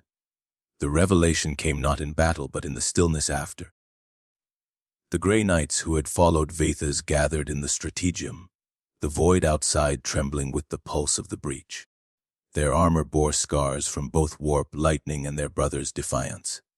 The reliquary sat in its stasis field, glowing brighter with every division sound. Its light cast long shadows across faces carved from stone. Atheon stepped forward, his psychic hood dimmed, his expression grave. He removed his helm, revealing a face pale with exhaustion but marked by decision. "Brothers," he began, voice raw, "the truth must be spoken, though it brands me traitor." The chamber tensed. Rain's absence was a wound, but suspicion still lingered in every glance. Vathus studied Atheon carefully, the bond between them stretched to its limit. "Speak," he ordered. Atheon lifted a hand, palm trembling. "The message that brought us here was not the Emperor's will. I traced its cipher through the Codex Maleficarum. It matched not human script but a pattern older, alien. A demonic echo wearing the voice of an inquisitor. We were summoned here not by duty but by deception." A hiss ran through the chamber, half anger, half denial. Solvar muttered a curse. Another brother raised his halberd half an inch before lowering it again. The words struck like a thunderbolt, the Inquisition itself compromised, or worse, a puppet of something unseen. Atheon pressed on. "The ashes are no relic of faith, they are bait. A design woven into scripture. They call to Grey Knight and Thousand Sun alike, because they are meant to. Within them lies a pattern of fusion, a song of gene lines interlaced. If completed, the ashes would bind our bloodlines into one weapon. A legion of psychers forged from purity and heresy both. Imagine the strength of a Grey Knight's discipline bound to the Thousand Suns' raw might. Imagine it wielded not by us, but by the will that planted this trap." Vathus staggered back as though struck. His hand closed around the haft of his halberd, knuckles whitening.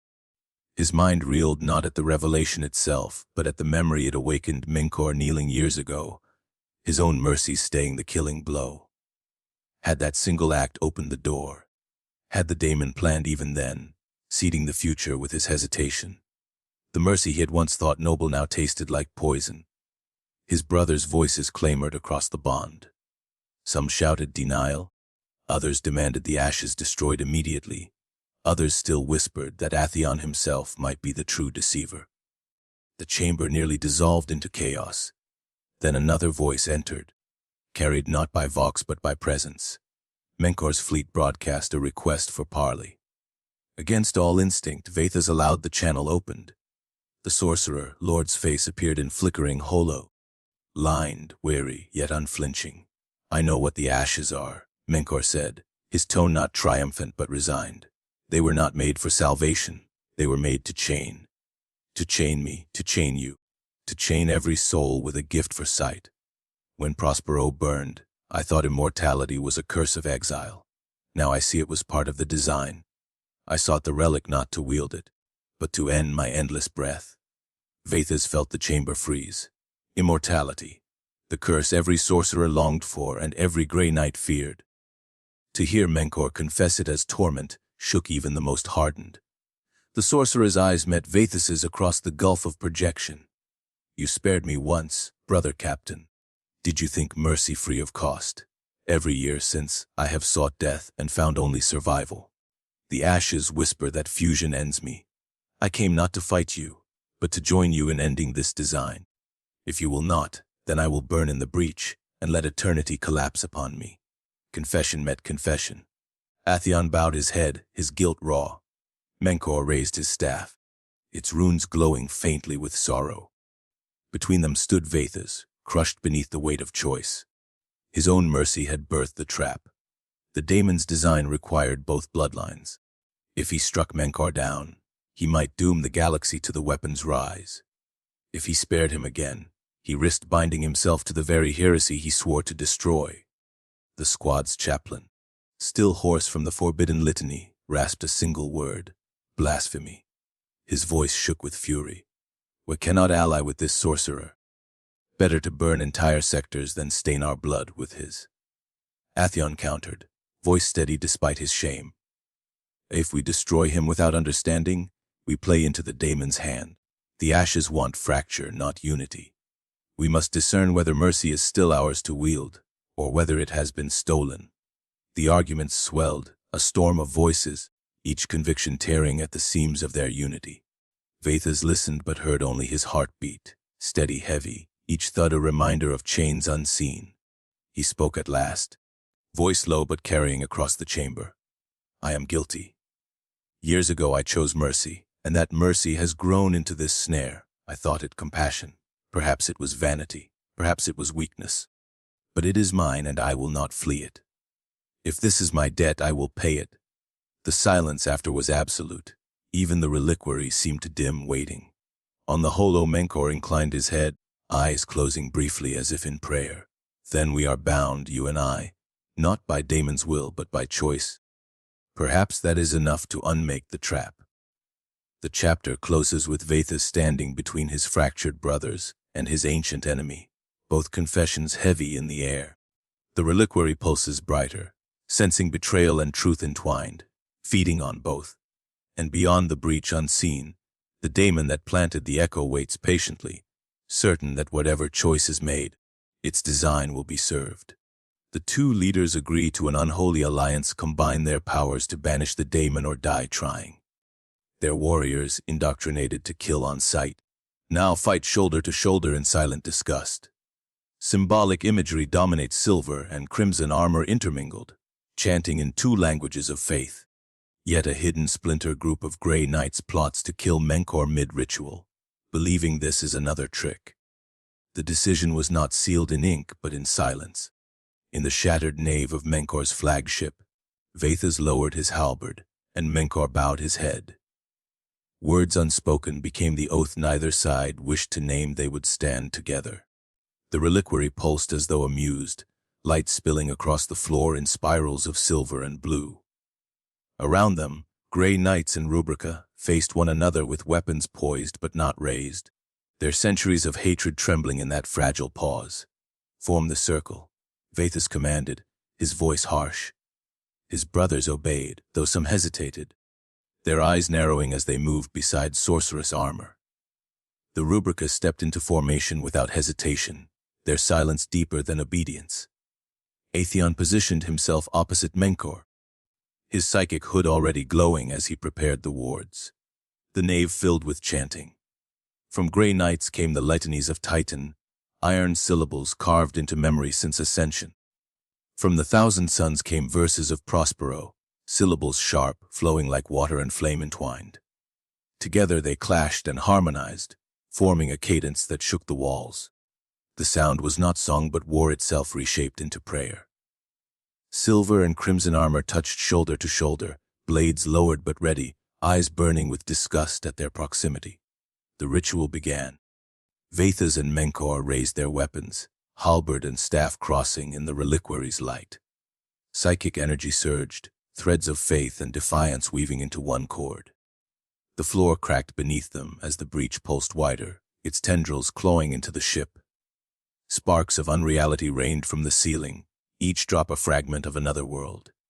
The reliquary flared, and the circle of warriors pushed their will into it, binding the daemon's echo that had planted the trap. To an outsider, the scene would have been blasphemy. Grey Knight and sorcerer united, chanting in two tongues, one in silver, one in crimson. To those within, it was worse than heresy. It was necessity. Each warrior fought not only the daemon but his own revulsion, his own indoctrination, every oath he had sworn. The circle held, but cracks formed in more than stone, for within that circle, 4 Grey Knights shifted their stance. Rand's splinter group, thought lost, had infiltrated back into the nave. Their voices joined the chant, but their eyes were fixed not on the reliquary but on Menkor. Their minds burned with convictions. This alliance was corruption disguised as salvation. If they struck now, they could end the sorcerer and seal the breach through sacrifice.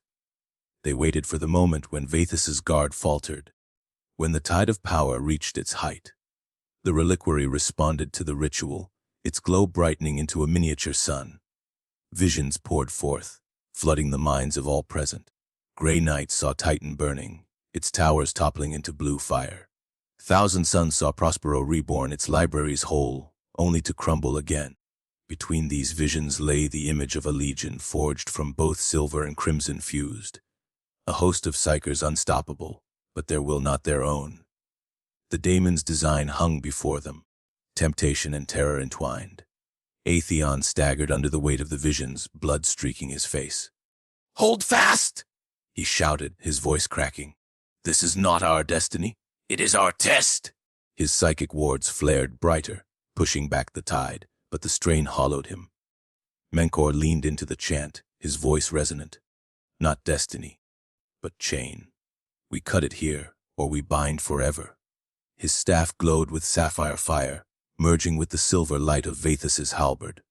Together they poured their wills into the reliquary, their voices shaping the energy into a blade of faith.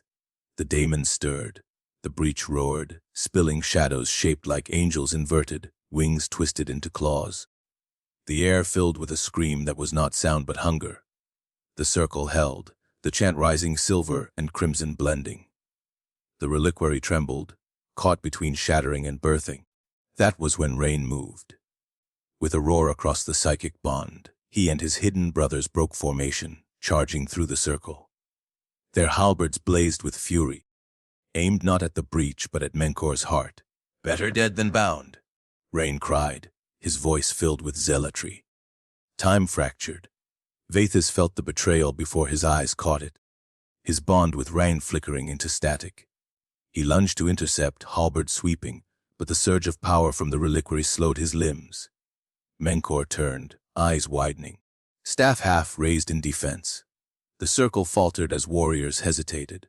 Fight the daemon or fight their own. The clash was chaos. Steel struck staff, psychic fire flared, and the reliquary screamed in light. The chant broke, splitting into shards of discord. Rubrica raised their weapons, Grey Knights turned on brothers, and the ritual tottered on collapse.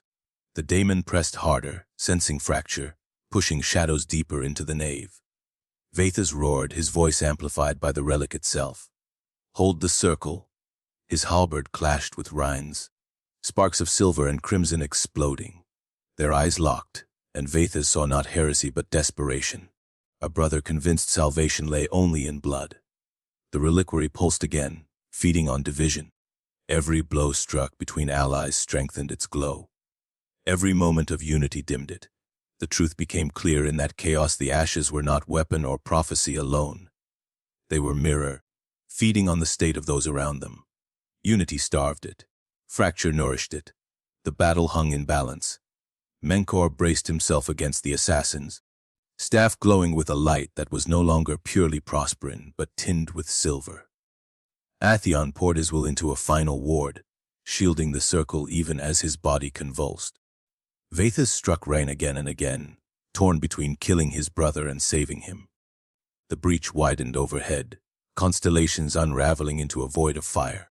The chapter closes with the circle broken, ritual half, complete, unity shattered by betrayal. Gray and crimson warriors fight side by side and against each other, the reliquary pulsing brighter with every fracture.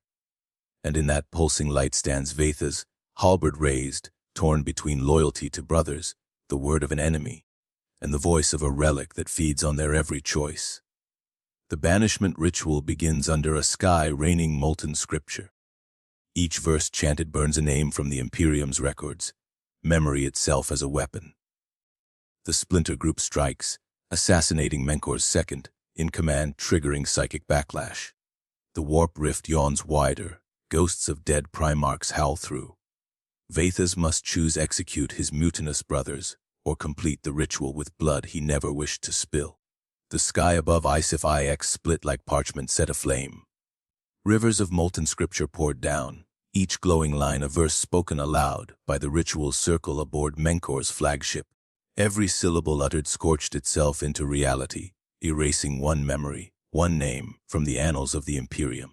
Vox records screamed as archivists across the segmentum watched entire bloodlines vanish mid-sentence.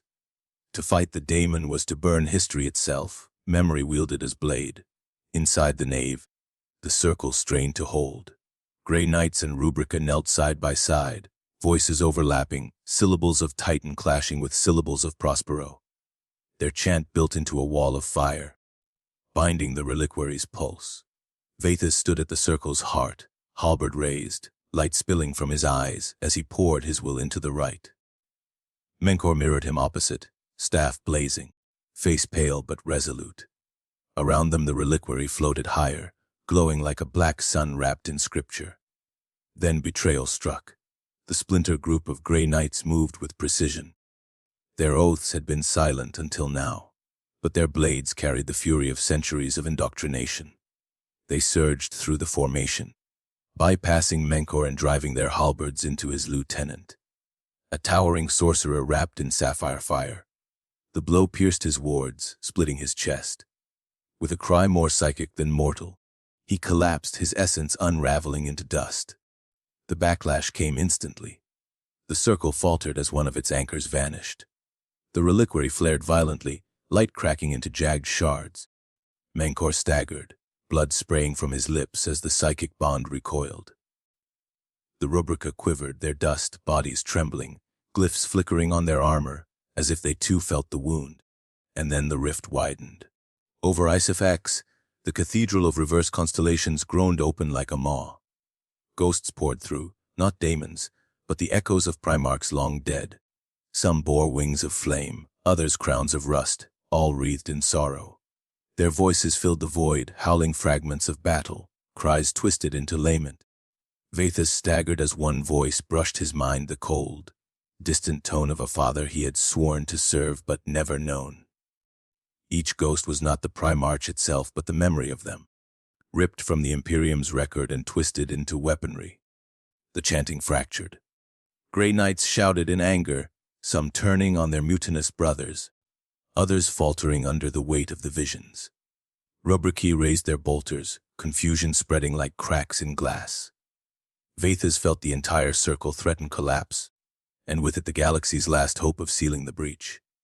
Menkor's eyes burned into him. Decide, brother captain, either unity or oblivion. Kill your own, or kill us all. The choice clawed at Vathus's soul. To strike down brothers was anathema, worse than any daemon. Yet to spare them was to leave the ritual broken, the breach yawning wider with every breath. His halberd shook in his grip, the memory of mercy at war with the demand of necessity. Atheon cried out, his psychic hood aflame. "Captain!" Their blood could seal the circle. The ritual demands sacrifice, and it has chosen them. His voice broke, tears streaking through the grime on his face. "I beg you, choose." The mutinous knights did not flinch. Rain raised his weapon, eyes blazing with fanatical certainty. "Better our blood spilled in loyalty than our souls chained in heresy. Strike us down, Captain. Prove you are still pure."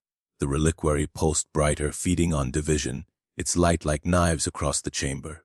Each second lost widened the rift. Ghostly primarchs pressed harder, their hulls shaking the whole. One shape reached through. A figure vast and winged, its form indistinct but terrible, its shadow stretching across both fleets. Vathus lifted his halberd. His vision blurred with tears he would never admit to his brothers. The memory of Titan's lash, Prospero's flames, his own mercy long ago, all collided within him. For the first time, command tasted like despair. "Forgive me," he whispered. The halberd struck. Silver blades pierced silver armor, holy wards flaring before shattering. Rain gasped once, eyes wide, before collapsing into light. The others followed, their deaths feeding into the circle like fuel poured onto flame. The reliquary roared in response, light spiraling upward, stitching the ritual whole again. The breach shuddered, its edges folding inward, the ghosts of primarchs howling as they were dragged back into unreality. The circle steadied, voices uniting once more. Gray and crimson warriors raised their chants higher, syllables blurring until they became one tongue. Neither Titan nor Prospero, but something forged of both. Menkar straightened, blood upon his lips, staff glowing with renewed fire. Vathus's halberd trembled in his grip, dripping with the ichor of brothers he had sworn never to harm. The chapter closes with the rift narrowing, the reliquary blazing brighter, and Vathus staring at the bodies of his fallen kin. Unity had been restored, but only through betrayal and blood. The Imperium's most loyal had slain their own, and in that act, the foundation of their purity cracked forever. The climax erupts. Vathus sacrifices his psychic wards, opening his mind as a living conduit to anchor the ritual. In that moment he sees every betrayal, every order, every face he condemned. Menkar anchors him from the other side, knowing this will end his immortality. The cost? Their souls braided forever in the ashes. The ritual collapses the rift but tears the fleet apart, scattering survivors across the void. The nave groaned like a wounded leviathan, its pillars cracked, its banners burning in flame that gave no heat. The reliquary blazed in the center, no longer a vessel but a star in miniature, its light bending reality into spirals of scripture. The rift above Isif widened still, constellations unraveling, ghosts clawing through, their voices thunder rolling through the void. The circle of warriors faltered, their chants shaking with exhaustion. Every heartbeat felt like the last, every syllable another cut into the fabric of memory. Vathus knew the circle could not hold. He felt the fractures in the bond, the weight of betrayal, the blood on his halberd. He heard the whispers of the ashes rising louder. Choice, choice, choice.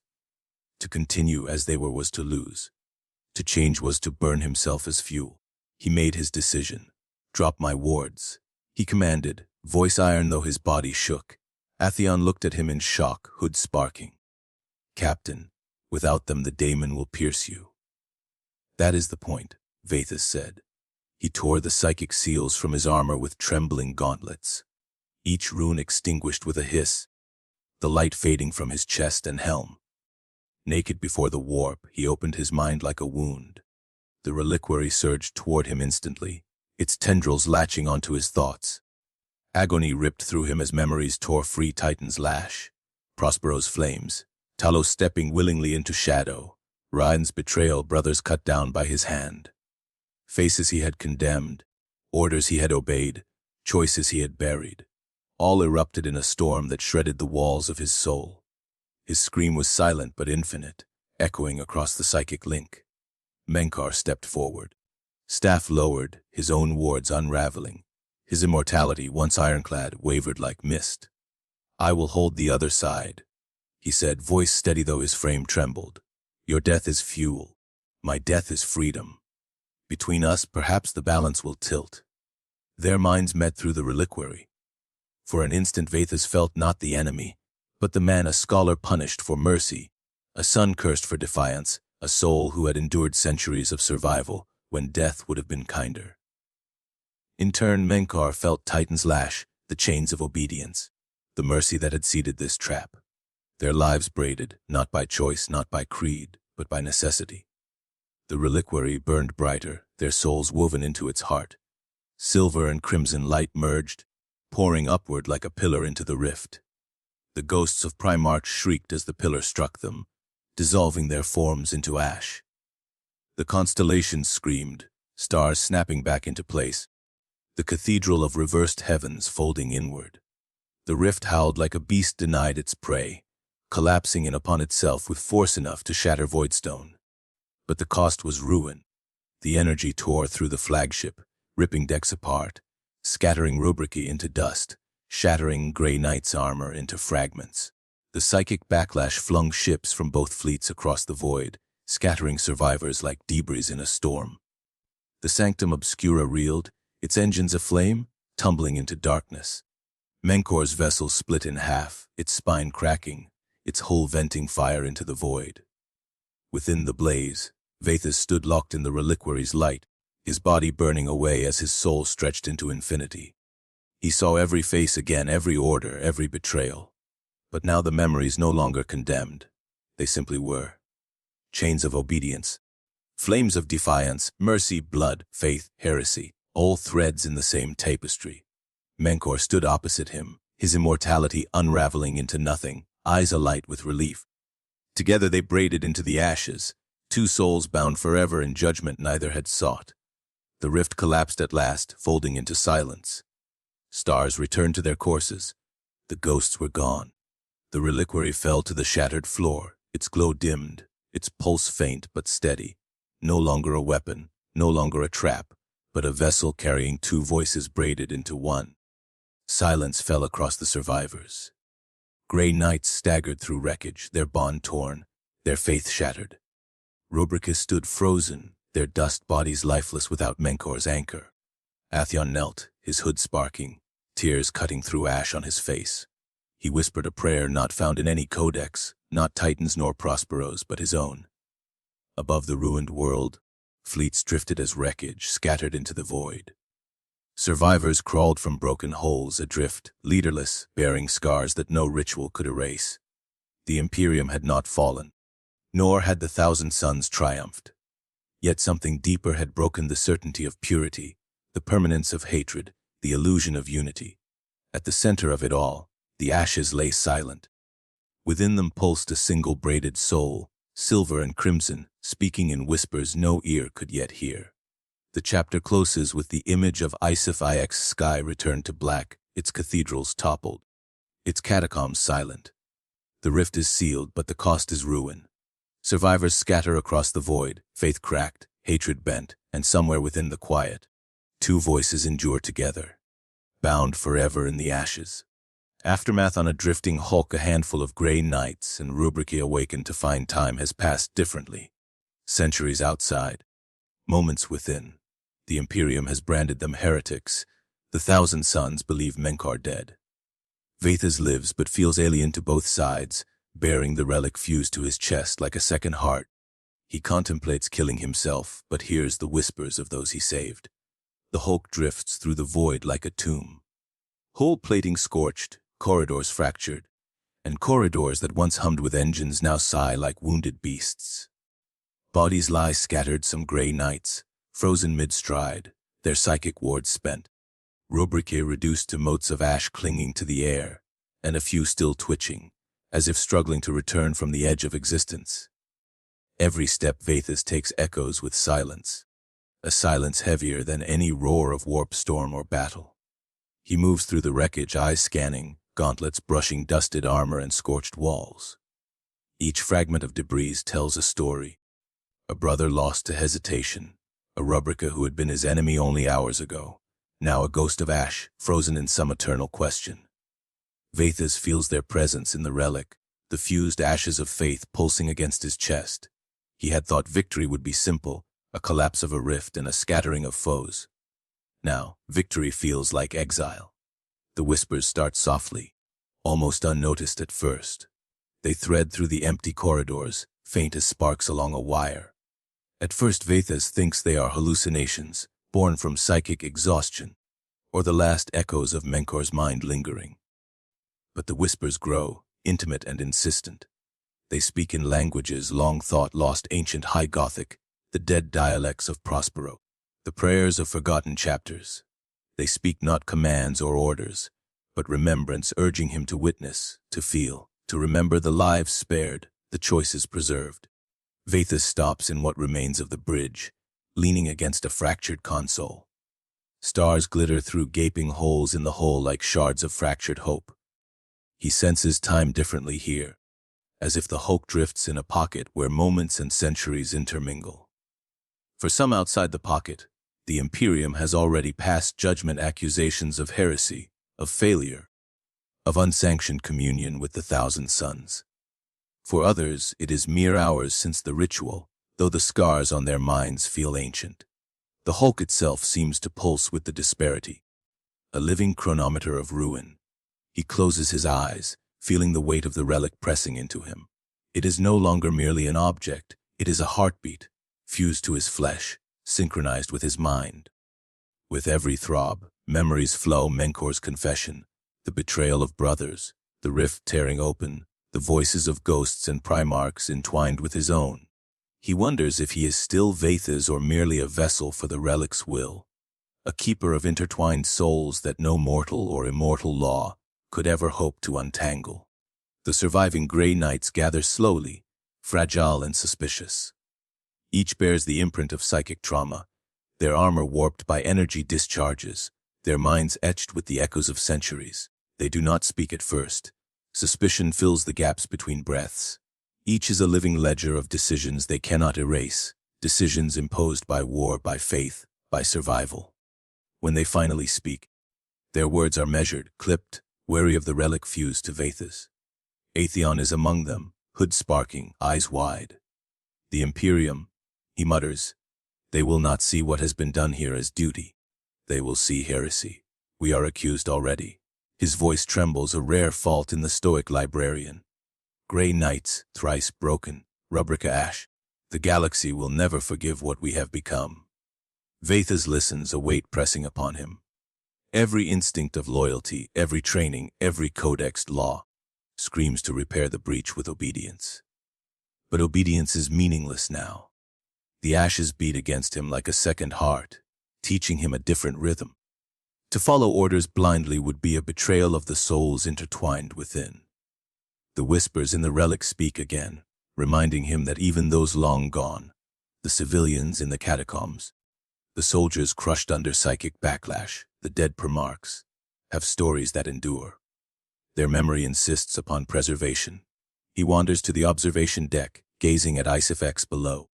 The planet is scarred, its surface blackened by centuries of psychic fire and warp radiation.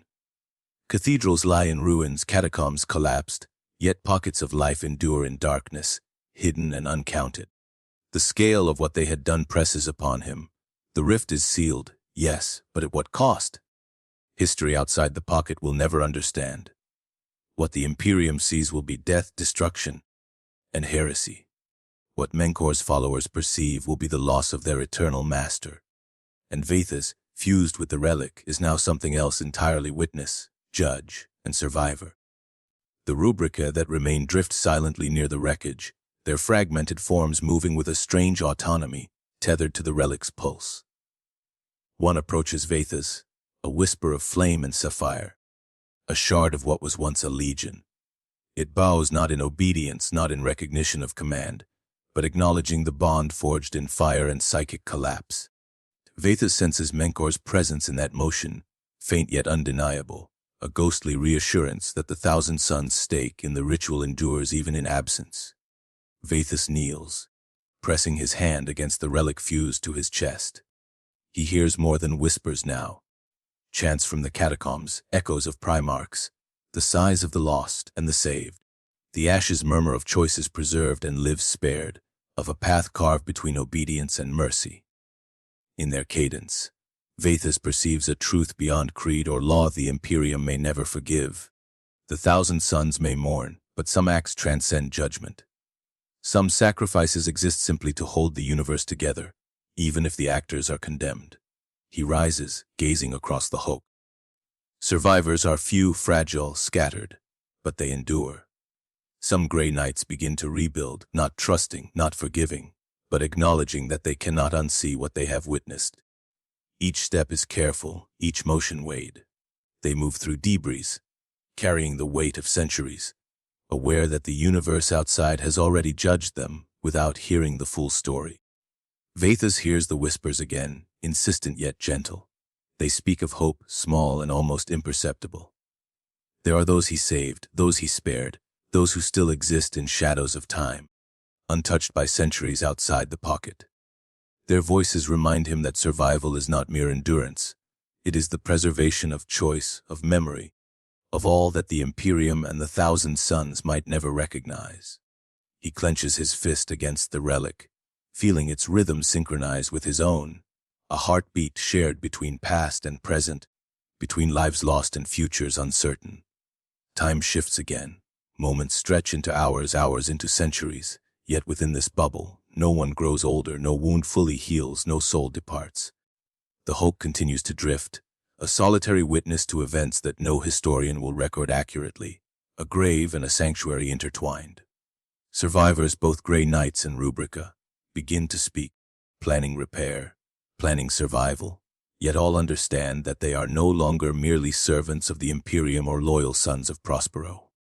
They are custodians of the ashes of braided souls, of choices that will never be forgiven or forgotten. Vathus contemplates the whispers, feeling the eyes of those he saved upon him.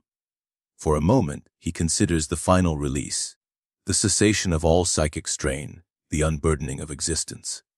Yet he resists. He listens instead, and with each whispered remembrance, he accepts that survival carries responsibility. The relic fused to his chest is both a chain and a compass, guiding him through centuries of drift, guiding the few survivors towards something that may yet be called purpose. Above, Isophax spins silently, oblivious to the centuries that have passed in the pocket. Its scars remain, the catacombs remain, the echoes remain.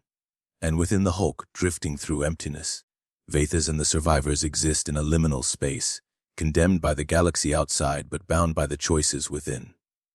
The whispers continue, the ashes pulse, and life, fragile, scattered, human and inhuman alike, persists. The chapter closes with the image of Vathus standing at the observation deck, relic fused to his chest, eyes on the black stars of the void. Around him, survivors move through wreckage, cautious, distrustful, yet alive. The Imperium sees heresy, the thousand suns see loss, but Vathus sees continuity, memory, and the quiet pulse of lives preserved. The whispers echo salvation is not always loud, and survival is never without cost. Final resolution comes on a silent asteroid cloaked in warp frost, drifting far from the Imperium's gaze. Its surface is jagged and barren, as though time itself has forgotten it. Vathus stands alone among fractured spires of rock, the relic fused to his chest still pulsing with residual ashes energy. Each pulse carries memory, judgment, and the whispers of 1,000 souls entwined in the ritual that ended in fire, blood, and sacrifice. The airless void presses against him as he contemplates the release, the culmination of centuries of struggle, betrayal, and reluctant alliance. The hulk that carried survivors has long drifted into nothingness, leaving only fragments of history preserved in psychic echoes. Grey Knights and Rubrica alike are gone, scattered across the void in forms suspended between life and ash. Vathus, solitary and resolute, feels the weight of the ashes as a living presence, a consciousness tethered to both him and the memory of Menkor. He knows that to release it is to sever the link, yet he also senses that such severing cannot fully erase what was forged in the catacombs of Isophax within the rift. and across the corridors of war. He steps forward to the edge of the asteroid, where warp frost glimmers like fractured crystal under distant starlight. In his mind, he traces the echoes of every choice, made the mercy that seeded a trap, the ritual that braided their souls, the deaths of comrades and enemies alike. Each memory is a thread, and the ashes weave them into a tapestry of consequence that extends far beyond his control. Vathas inhales, feeling the emptiness of space press against the relic's heartbeat, and begins the release sequence. The ashes emerge from his chest, a spectral glow seeping from the relic into the void. They drift upward, streams of silver and crimson intermingling, carrying with them centuries of psychic energy, of war, of decisions too heavy for mortal or immortal law to contain.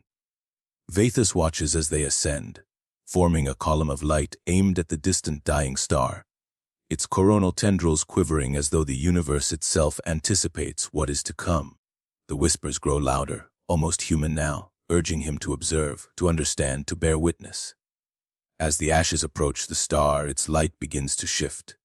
First a dull ember, then a flare of blue, luminous and impossible against the dying fusion of hydrogen and gravity. Vathas feels the pulse of Menkor's consciousness intertwined with his own, an echo that refuses finality. The blue light is neither warning nor blessing, it is a sign, a reminder that some bonds cannot be severed by distance, death, or even deliberate release. Immortality, he realizes, is not endless life but endless consequence, a perpetuation of memory, choice, and shared acts of faith. Vathas lowers his gaze to the asteroid's fractured surface, noticing cracks that glimmer faintly with residual warp frost. The relic's pulse slows, but it does not cease. He senses the echoes of those who survived, of those who perished, and of the civilians whose lives were touched by the rift's sudden bloom. Each whisper reminds him that sacrifice is never contained by the expectations of empire or the judgments of legions. It radiates outward, touching futures that no mortal or immortal might predict. He allows himself a moment of reflection, contemplating Menkor and the thousands of years that separated them, yet could not keep them apart in the crucible of the ashes. The 1,000 suns believe Menkor dead, yet here is proof that some fragment remains, fused into the relic's rhythm and into Vathas himself. The duality of existence and memory becomes clear. Acts of mercy, acts of violence, and acts of faith are inseparable when witnessed in the psychic continuum. Every decision resonates through eternity, every betrayal echoes, and every alliance is a tether too complex to ever fully disentangle. The dying star pulses again, the blue glow intensifying briefly before fading, leaving only the soft luminescence of what remains. Vathas steps back from the precipice, knowing the ashes are gone in form but not in essence. Menkor's consciousness remains somewhere in that spectrum, a persistent shadow, an emblem of the choices they made and the faith they shared, however reluctant or forced. In that realization, Vathas finds clarity tempered by sorrow. The universe moves on, empires rise and fall, yet some acts bind souls together beyond understanding, beyond sanction, beyond law. He turns from the edge of the asteroid, eyes tracing the expanse of void scattered with distant stars. The wreckage of fleets, the hulk, the drifting debris of the rift, these are nothing compared to the weight of what remains in the psyche, in memory, in the legacy of two enemies intertwined. The whispers have softened, now a gentle hum, a reminder that survival is not merely physical, but also psychic, ethical, and eternal. Every step he takes carries the weight of centuries, and the reminder that judgment is rarely simple and rarely final. Vathas allows himself to breathe, though the airless void offers no comfort. He contemplates the fate of the Imperium, the perception of heresy, the interpretations of history. He understands that outside this pocket, centuries have passed, decisions have been made, and judgments rendered without knowledge of the ritual's true cost. The ashes, though released, remain as a memory, as a moral ledger written across space and time, incomprehensible to those who did not bear witness. He closes his eyes briefly, feeling the relic's pulse synchronize with his heartbeat, a rhythm both alien and familiar. Menkor's consciousness, though faint, is present in every throb. The act of release was not a severing but a transformation. The ashes are free in the physical sense, yet eternal in consequence. The whispering that guided him, the memories that shaped him, and the souls he preserved all merge in the quiet truth of existence. Salvation is rarely absolute, and sacrifice rarely neat. The asteroid drifts silently, a sentinel of what has occurred. Vathas moves among its fractured spires, each step deliberate, each motion measured. There are no cheers, no acknowledgement, no certainty of recognition. The galaxy beyond will continue its cycles, unaware of the rituals that shape destinies and braided souls. Yet here, in this frozen warp-frosted expanse, a story concludes not with victory or defeat, but with observation, reflection, and the quiet endurance of consequence. He pauses, looking toward the fading star, its blue shimmer now barely perceptible against the expanse of darkness. It serves as both epitaph and monument, a symbol of acts performed without expectation of understanding, of faith tested against betrayal, and of mercy exacted in the shadow of war. Vathas knows that the story does not end with him or with the ashes. The ripple effects, the memories, the entwined souls, and the echoes of decisions will persist wherever the Imperium or the Thousand Suns encounter the consequences of what was done. A final contemplation comes over him. Immortality is not merely survival. It is memory. It is witness. It is consequence. Menkor's fragment remains, the relic fused to his chest, a constant reminder of that truth.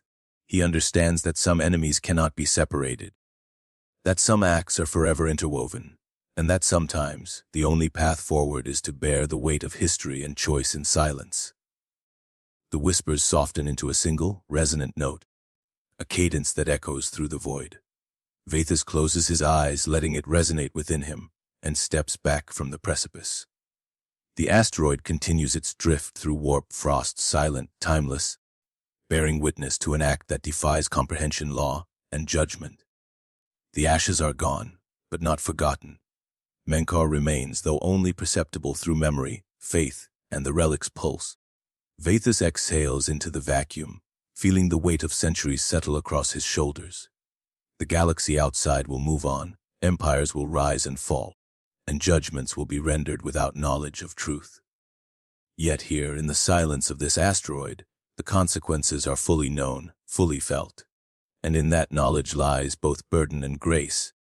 He gazes one last time at the fading star, blue light shimmering faintly in the void, emblem of sacrifice and ambiguity. The story concludes not with clarity, but with observation, remembrance, and the quiet endurance of faith tested, betrayal endured, and choices preserved beyond reckoning. The ashes have been released. Menkar remains within the pulse. Vathas endures, a living testament to what has been done and what will never be forgotten.